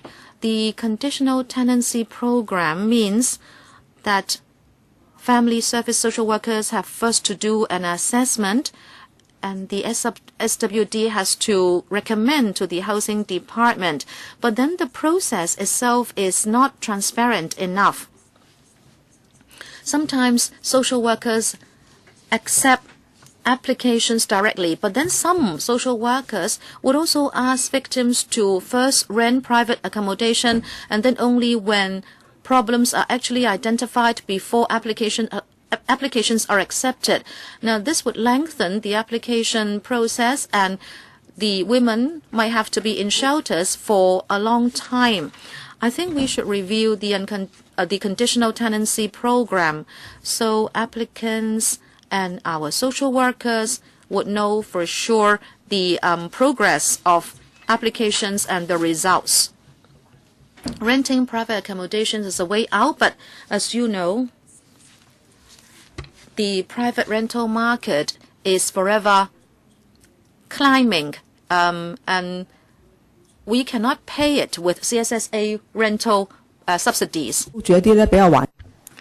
Or they have to rent places with very bad environments. As for singletons, because they are single persons, their rental allowance is of a low level, and it's very difficult for them to rent private units. And if they are to queue up for singleton quarters, the queuing time would be longer than 6 months.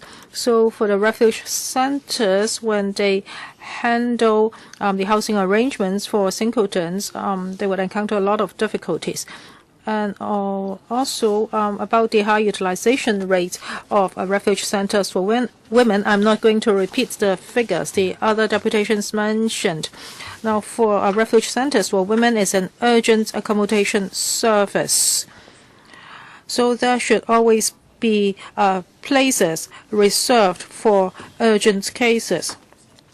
However, if the occupation rate is always that high, it cannot provide such an urgent service. So we hope that the government will review the refuge centers situation so that more places can be provided. Thank you. Next, Association for Concern for Legal Rights of Victims of Domestic Violence, Professor Cooper. Women who experience sexual and domestic violence is far excessive compared to the number of places available at the shelters who are willing to accommodate this group of women.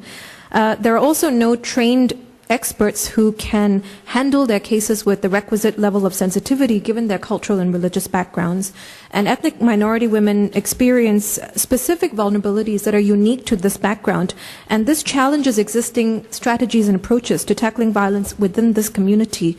And it needs to be addressed, and there needs to be improvement of the currently very general measures in place which fail to catch this group of people who fall through the system. This is evidenced by the fact that ethnic minority victims generally only approach shelters through referral services and rarely approach them through direct access, and this highlights a severe lack of knowledge or information about the availability of the services, their rights as victims of domestic violence, the services provided, and interventions that can be used to help them.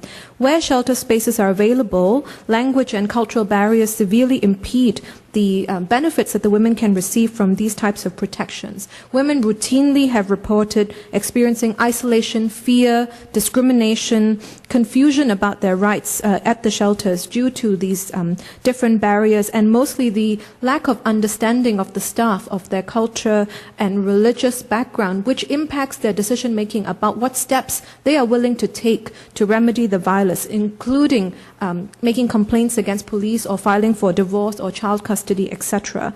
The lack of cultural competence in handling their cases grossly impacts their safety and the availability of social workers who can comprehensively assess the risk to them and their needs and devise a safety plan that is suitable for them. It is very dangerous and contributes to the dire situation of ethnic minority victims. Two recent cases highlight the situation very clearly. First is a young mother of a 4 or 5 month old baby who was attempted to be strangled by her husband. She called the police. The policeman arrived only to speak to her father-in-law in Cantonese, a language she didn't understand. The officer did not even bother asking the victim directly about the circumstances. He asked her to pack and to come along to a shelter with him. She picked up her baby. He told her, "Leave your baby behind. There is no space at the shelter." She left. It's been 2 years. She has not seen her baby. The social worker kept telling her that that the father has the power to refuse access to the baby. At no point did the social worker conduct a risk assessment for child abuse for this child. It's truly tragic to have this kind of separation. In another case, a woman went to a shelter, felt isolated, and ultimately felt traumatized because the shelter staff kept insisting if she wanted help of social workers, she needs to file for divorce. She said it is not culturally suitable for her, and so she refused, and she felt the staff were then unwilling to help her. A week later, she was known to have died. In her community, it is well known that she was subjected to further violence, which contributed to her death. However, it has been brought down to natural causes. 3 minutes is insufficient to highlight the extreme situation faced by ethnic minorities. I would urge the panel to consider a separate session to explore the specific needs of this group of women who are constantly marginalized and very, very vulnerable. 好多謝咁多位。I would like to thank the deputations. Yes, we're all very concerned about this. Professor Kapai talked about ethnic minorities. And when it comes to domestic violence and sexual violence, they really face a lot of difficulties. And we really haven't provided sufficient services to them. If members agree, maybe we can hold a special meeting to tackle the difficulties faced by ethnic minorities, so you don't have to be worried. Now the deputations have spoken. I will give the floor to the administration. Now, we have heard a lot of figures. We understand that many of the refuge centers are overcrowded to a disastrous level. Well, we do not expect the utilization rate of such centers to reach 100%. There should always be vacant places to tackle emergencies. And also the victims should not be housed in a shelter which is in the same district as she lives. If all these centers are overcrowded, then we cannot house the victims in an appropriate place. And also, there are not enough facilities and ancillary facilities. And also, deputations mentioned foreign domestic helpers, ethnic minorities, mental patients, LGBTs. They all have different needs. So no adequate services have been provided to them. I would give the floor to the government first and then members. Thank you, Chairman.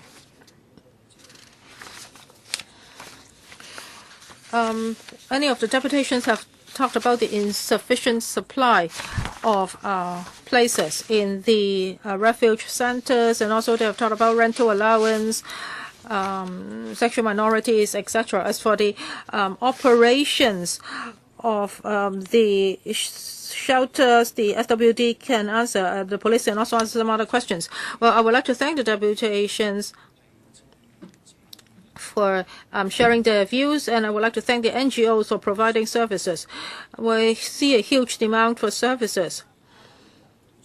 You have been working in a very flexible manner. We have looked at the figures. In the past few years, the occupation rate was 80% to 86%. Last year, it's increased to 103%. And this year, or last year, in the first 3 quarters, it's fallen to 99%. It's still at a very high level. So a few years ago, it was 80-something%. Now it's 90-something%. I agree that refuge centers should have vacant places for urgencies. And for some centers, when they were originally designed, there was such a space because the need for services may change. So in case of emergency, additional places can be added. However, now the occupation rate is so high, so it is really not ideal. We agree that we should be more proactive, fight for more resources so that more places can be created. We will work hard in this area. In the past, we have already added some more places. In 2003, there were only 142 places, and then in 2009, we've increased it by 83%, and then in 2007, with added Cs, we can see that the demand is ever on the increase. The number of cases has not increased that significantly. However, for the time stranded at refuge centers has lengthened. Refuge centers should be provided for urgent needs. However, there are a lot of victims who will spend a much longer time there. And we understand that the housing situation in Hong Kong is problematic. So how can we rationalize the situation? Other than adding residential places, how can we provide more services? I think we really have to go back and look into this. And some other deputations have talked about mental patients. Some short-term accommodation centers should be provided to them. I agree to that. In last year's policy address, we have already talked about adding provisional residential places. And some of these places are for mental patients. And also for CSSA rental allowance. Well, each year it would be adjusted in accordance with the CPIA. In the past 3 years, the accumulated increase rate was 21%. In this February, another 6.7% was added. As for CSSA recipients, if they are waiting for compassionate housing, the SWD can exercise its discretion and allow them to live in private flats and provide them with further allowance. Yes, we understand that housing arrangement is a problem. So for the refuge centers, in the number we have been providing in the past years, we have been providing more resources to them. I agree that we should increase the number of residential places. We will try our best to do that as soon as possible. Mr. Fong? Thank you, Chairman. Just now, the Undersecretary made it very clear. Well, we are liaising very closely with the refuge center operators. We meet a few times every year, and we have seen changes in the fluctuation rates. In the past few years, it was only 80-something%, but in 2013 to 14, it increased significantly. We have taken a look at that, and actually the number of users did not increase. It's just that many of the residents would stay at the centers for a longer period of time. So we have talked to the social workers. We hope that liaison and communication can be stepped up so that more support can be provided to the residents and accommodation arrangements can be provided for them as soon as possible. As for compassionate housing and temporary leases, our frontline social workers know that time is very important for domestic violence victims. If they do not have their own housing arrangements, they had to be housed elsewhere as soon as possible because they shouldn't be allowed to go back to live with the abusers. So our social workers know that there is an urgency in this. And after making arrangements, we will keep our close liaisons with the refuge centers social workers.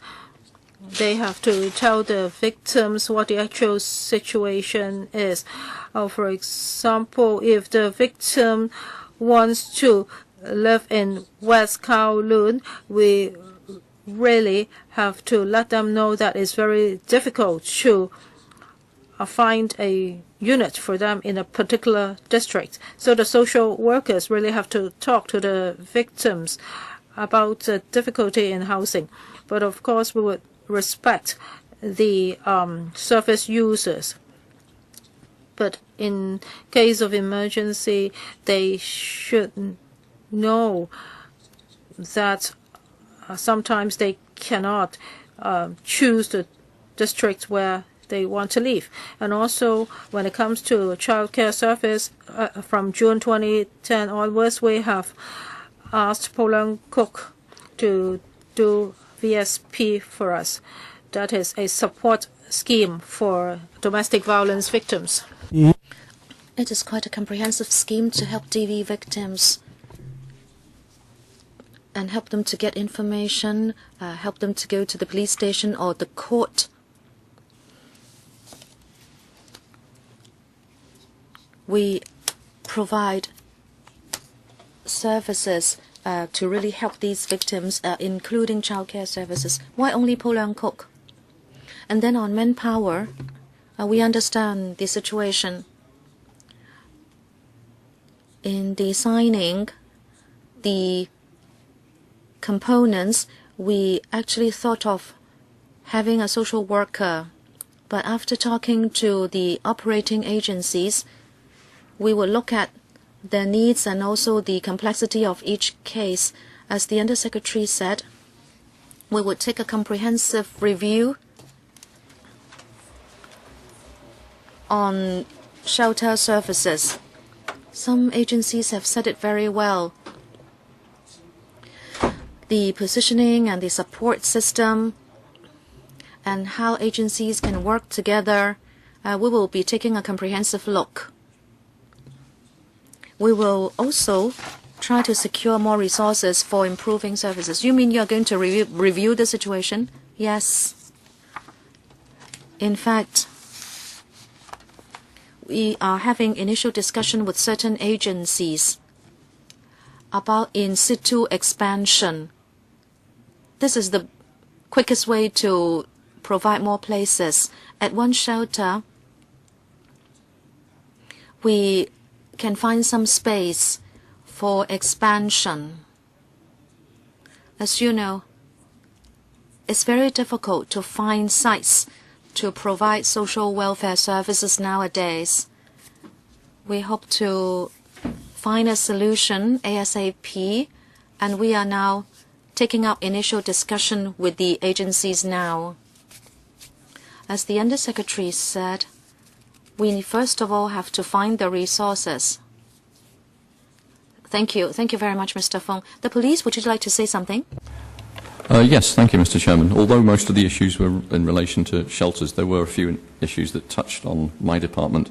The first one, I think, was raised by Harmony House in relation to shelters, and I think we were asked whether there should be a police signature point. In answer to that, I would say the police have a responsibility for patrolling all of Hong Kong. But obviously some areas get more attention than others, and that will very much depend on policing priorities, what the crime rate is, what the potential for further crime is, etc., etc. And this is usually decided upon by the police district management.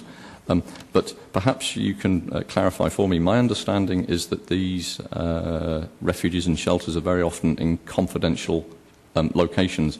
So by having uniformed officers going backwards and forwards patrolling them, that would probably compromise the confidentiality.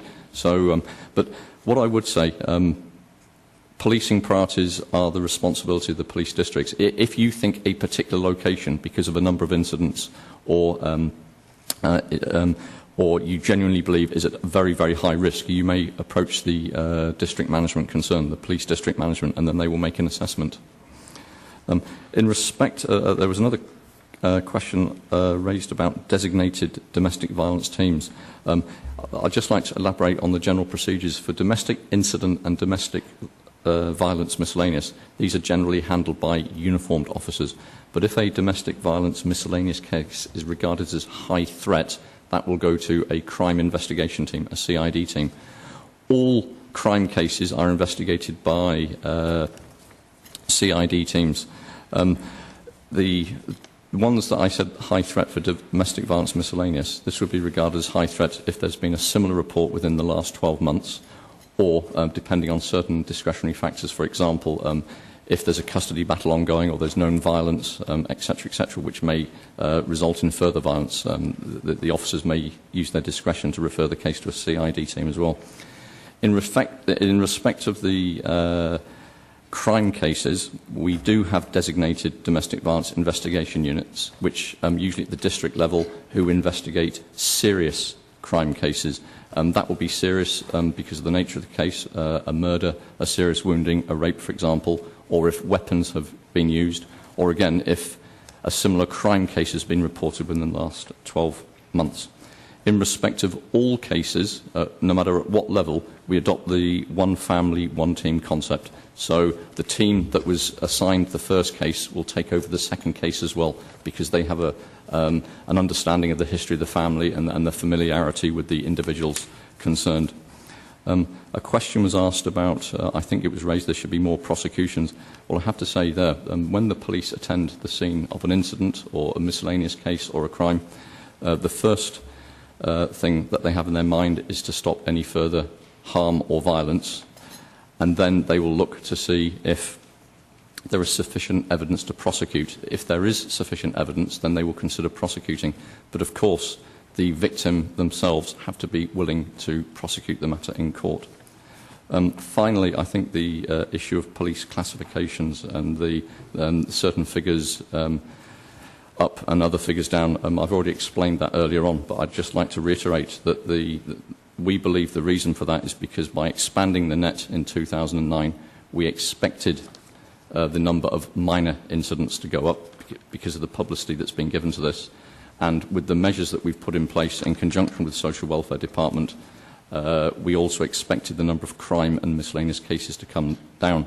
And that seems to have been the case. But I'd like to repeat again, we are closely monitoring it. We are not complacent. And obviously, we don't want to see the situation get out of control. We treat domestic violence very, very seriously. 唔該晒 Mr. Hemmings。好，我將個時間交俾同事啦。Now the floor is open to members. We only have 20-odd minutes. We have 6 members. At most, we can allow 4 minutes each. We can only have 1 round of expression of views. Emily Lau, and then Emily Lau, Chen Yun Han, KK Kwok, and then other members. Ms. Emily Lau first. Chairman, I agree with you that this is a disaster. Hong Kong is such an affluent society, and yet we have this problem. It is really a shame.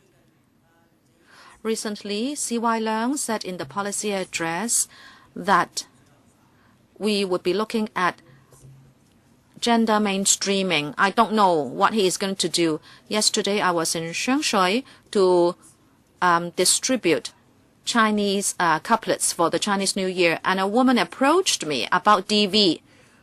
Now, if there is no place for her to go, what can I do for her?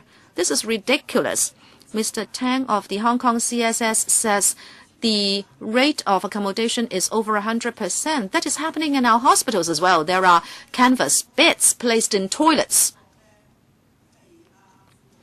Undersecretary, you said you would be looking for resources, but then are we going to have to wait for 4 years, 10 years? Urgent matters have to be dealt with urgently. On the one hand, we lack accommodation, and secondly, actually, on the other hand, we have vacant school premises and even vacant civil service quarters. Of course, we need to convert them, but if there is an urgent need, you have to allow those to be used. How can a battered woman or a woman who is the victim of sexual violence should have to sit in a cafe throughout the night? If I take this to the UN Committee on Human Rights, you will have a case to answer. Hong Kong is one of the most affluent cities in the world. How come we cannot provide bed spaces for battered women? I just can't understand. This is outrageous. You can't just tell me, let us wait for the budget, let us wait for more housing, let us wait for 4 years, 10 years more. No. I will ask the GPA. There is a lot of vacant space. You have to tackle urgent matters urgently. The women would come to us for help. How can I tell her to sleep in the streets? How can I tell her to sit in overnight cafes? This is a shame. Chairman, we have to look at this seriously. There are many deputations here and they have so many cases between them. Undersecretary, are you telling us Hong Kong has fallen to such a state?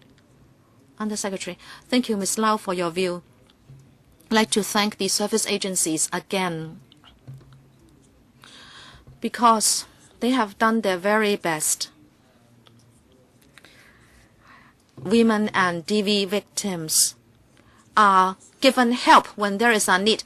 Well, when you say when there is a need, they have told you there is this need.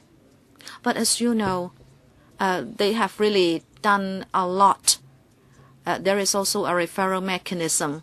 And also, when there is a need, when there is a short-term need, beds can be added. So we are monitoring the situation closely. Last year, the accommodation rate was 103%. Now it is 99%. And at Seas Crisis Center, it was 96%, and this year 91%. But I agree with the deputations that there should be a line where a warning should be sounded, and no victims of DV should be deprived of accommodation just because of a lack of facilities.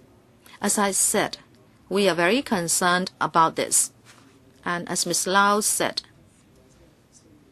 we are not going to wait for 4 or 5 years. We are doing it as quickly as possible. Well, you are right. And that is, we should ensure that no one should be deprived of accommodation just because of a lack of facilities.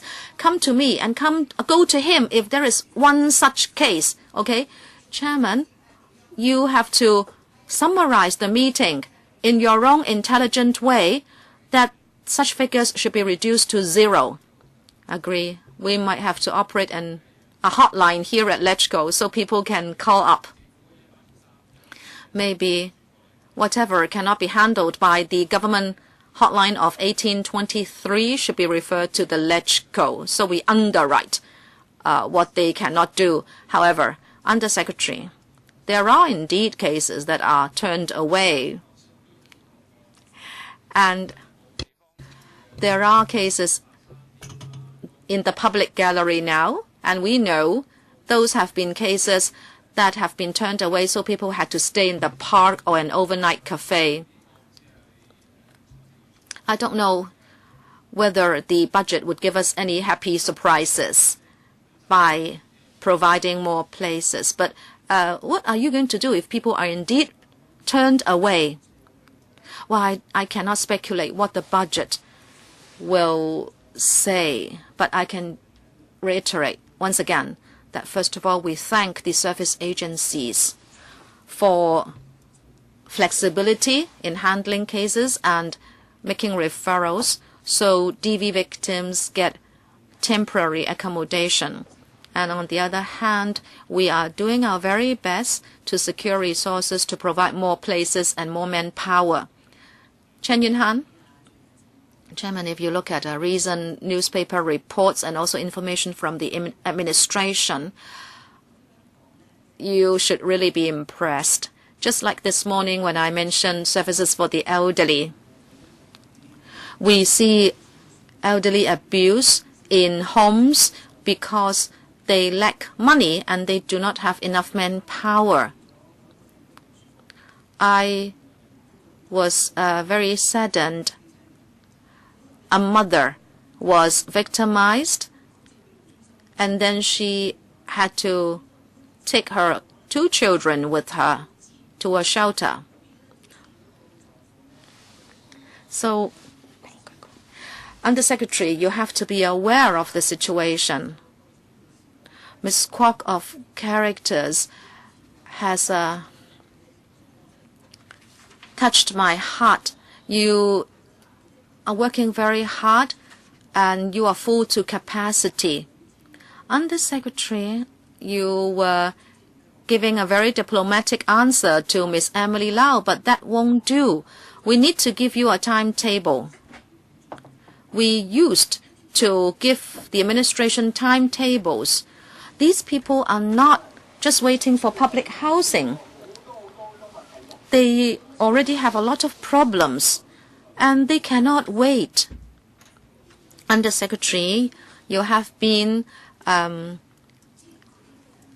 the social work department, and you should understand the situation. These people are in a unique category, and in the short term, you should let us know whether you are going to increase manpower. And you say that the housing authority is not cooperating with you, so that's why there are long queues. Chairman, I think if that is the case, then we should have a joint meeting with them, if this is really the case. Now, a lot of women are stranded at the refuge centers, and they are not housed in public housing. So we have to talk to the relevant departments. You remember we used to criticize them a lot. I'm sorry. In face of this, I'm very unhappy. Undersecretary, you really have to handle this. And there must be a timetable. This is point number 1. And point number 2, Chairman, now we are focused on this. Today we are talking about a shortage of resources, etc. I think we have to look at the details of some problems. And some old problems are still here. Due to the time constraint, I hope the Undersecretary can give me an answer first. At the last meeting, many deputations have asked a lot of questions. We also want them to be answered. Well, you have to answer my questions. How about the timetable? Undersecretary, timetable. Ms. Chan?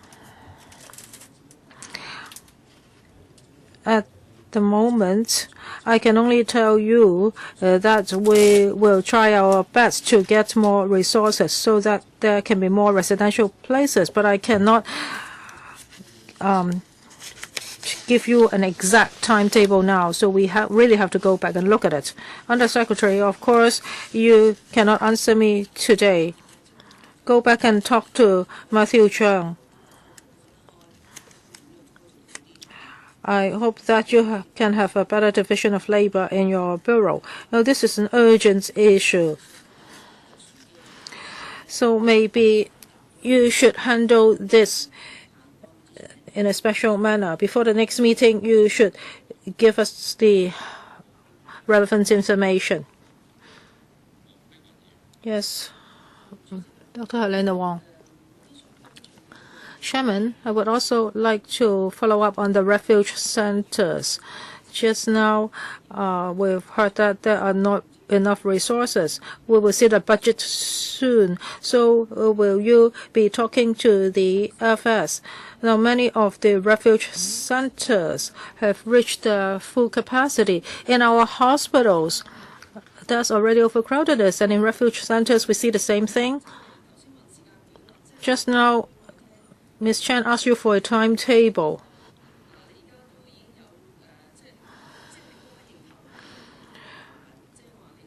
You do not have enough supply for the demand. So have you underestimated the needs of the DV and SV victims?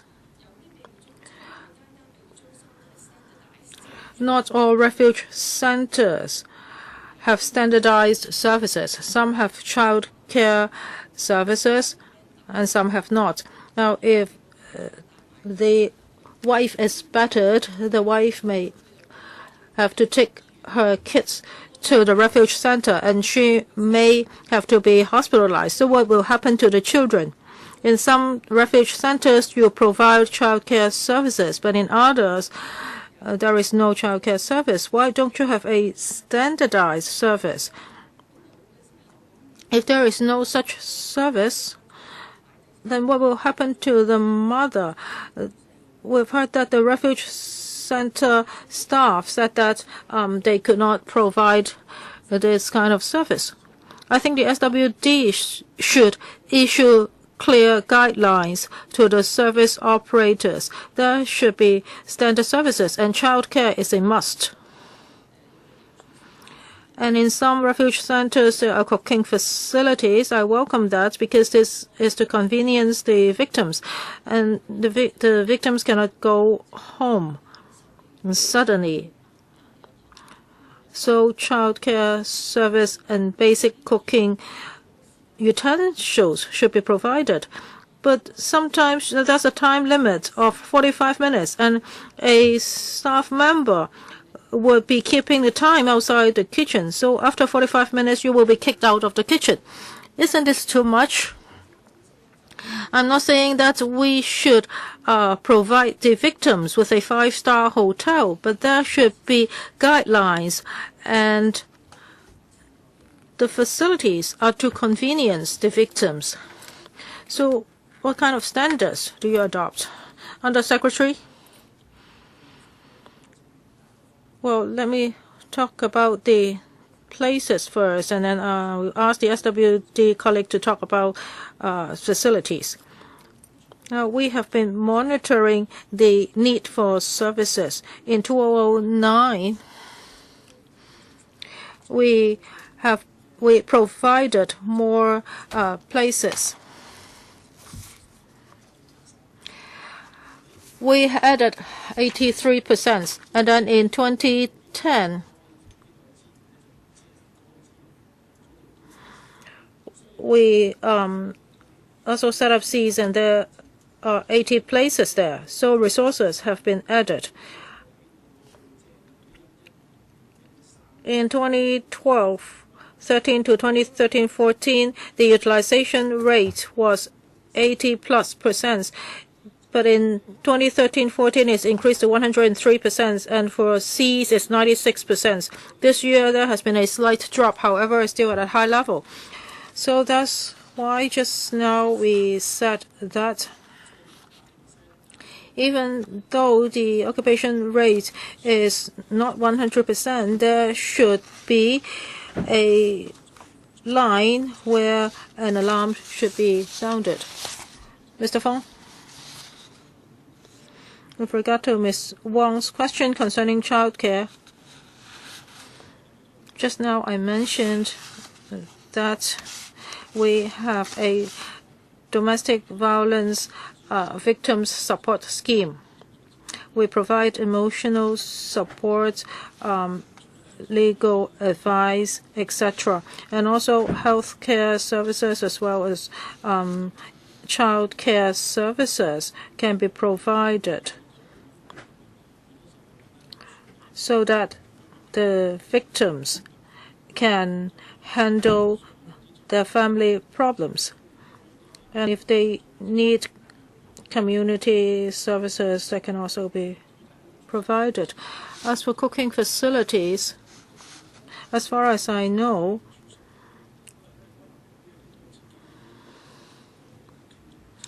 the center operators would talk to the residents concerning cooking arrangements, because they have to live in a community, so they have to share the kitchen and cooking equipment. Well, I'm sorry, we only have 6 minutes left, and we still have another member who would like to speak, so don't give us all the details now. Do you want to add any other thing important? No. Next, Mr. KK Kwok.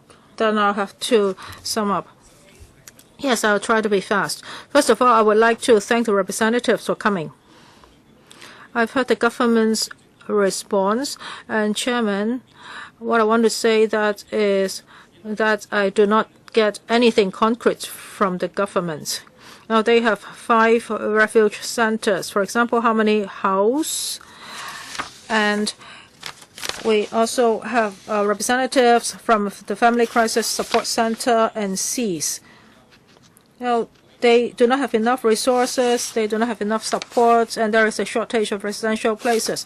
Now we want to ask the government. There is a huge shortage, and the Undersecretary said that there should be space reserved for emergency, and they want to make improvement, but I don't know how long that will take. I want to ask the Undersecretary, in the coming year, how many more residential places can be provided? How about in 2 years' time, in 5 years' time? And secondly, it's heartbreaking. I heard from a number of centers, no matter with how many House, Ring, Lily, CEAS, or other service providers, it seems that they're in dire straits, and they do not have enough support from the government. CY Leung just doesn't care about them. Will the government be increasing their resources provided to such refuge centers? If not, why is that? And for the police, will they promise us that these refuge centers will be on your patrol routes, or will be included in your patrol routes? Undersecretary, we will look at the actual situations. When it comes to residential places and resources, we will try our best to secure more, but I cannot give you the exact figure or timetable today, but we will try our best to make improvements. Well, Chairman, I do not accept that. Are there any objectives or targets? Just now, Mr. Fong and the Undersecretary have both said that there is a need for review, no matter what is the positioning or special services for ethnic minorities, sexual minorities, etc. So you have to review your services, and also there are different services provided by different centers. So can you answer Mr. Kwok, when will you conduct a comprehensive review, and when will that review be completed? When can you give us a new plan? Chairman, please give us some time. We have to go back to talk to the SWD and the working group. Okay. Mr. Hemmings, can you answer Mr. Kwok's question? Will you be patrolling these refuge centers? As I said earlier, Mr. Kwok, in answer to one of the questions that was raised, in respect of patrolling of locations, we have a responsibility for patrolling all of Hong Kong, and how much attention is given to different areas will depend on a number of priorities, crime risks, etc., etc. Obviously, we can't be in all places at once. So what locations we patrol will be dependent on the district police management priorities and an assessment in their areas. I've already said, if, for example, a place is particularly high risk or there's been a number of incidents there, then that may affect whether we patrol an area. But I also raised the point, my understanding is that these refuges and shelters are, to my understanding, and I'm prepared to be corrected if I'm wrong, but they're supposed to be confidential. And obviously, if you have a regular patrols by uniformed officers going backwards and forwards from these locations, then obviously that would compromise the confidentiality of it. But to reiterate, which areas are patrolled by the police officers will be very much a case for the district management in taking into consideration all the policing priorities in that district. Mr. Kwok, due to the time constraint, we have to end here. Mr. Hemmings, I think we will ask the refuge centers to talk to your commanders. Yes, I understand what you mean. There is actually flexibility, so we will ask the refuge centers to talk to you. Can you accept this arrangement? That they talk to their local police district management. Obviously, I can't make any promises because an assessment will be made whether there's a genuine need in comparison with other priorities. Thank you. Yeah, Yes, we understand. Mr. Ray Chan, 1 minute. For the sexual minorities, I think they have made a very clear request. They haven't used up their time. I hope the government can really pay attention to what they said. That is, they should be allowed to join the working group, and there are specific problems. That is, whether the victim will live in the same district as the abuser, and if a center is full, would they be turned away? And also, how about anti-discriminatory policy in the centers?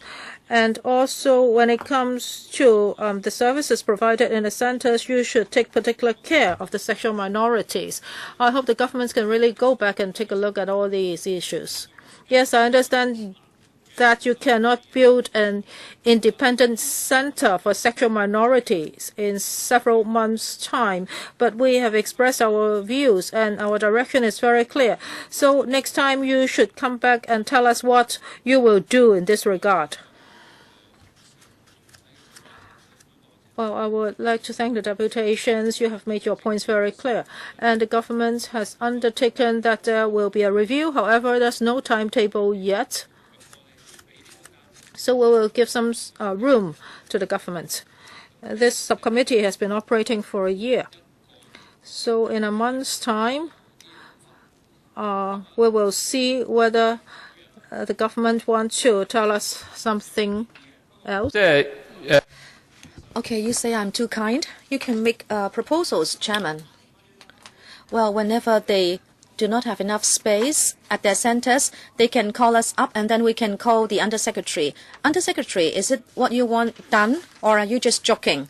Well, in an advanced society like Hong Kong, we cannot allow victims of sexual violence and family violence to spend the night in a public place.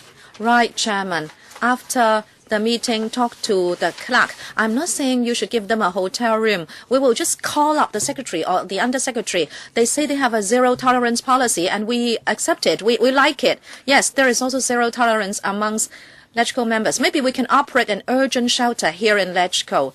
And then the education panel will have its meeting at 4:30. But the next meeting, we'd like to talk about housing arrangement, including compassionate housing and also conditional tenancy. Those are related to the topic today because there is not good enough housing arrangements, so the shelters are operating at full capacity. The next meeting will be held on the 9th of March at 2:30 p.m. We will be receiving deputations again. Thank you very much.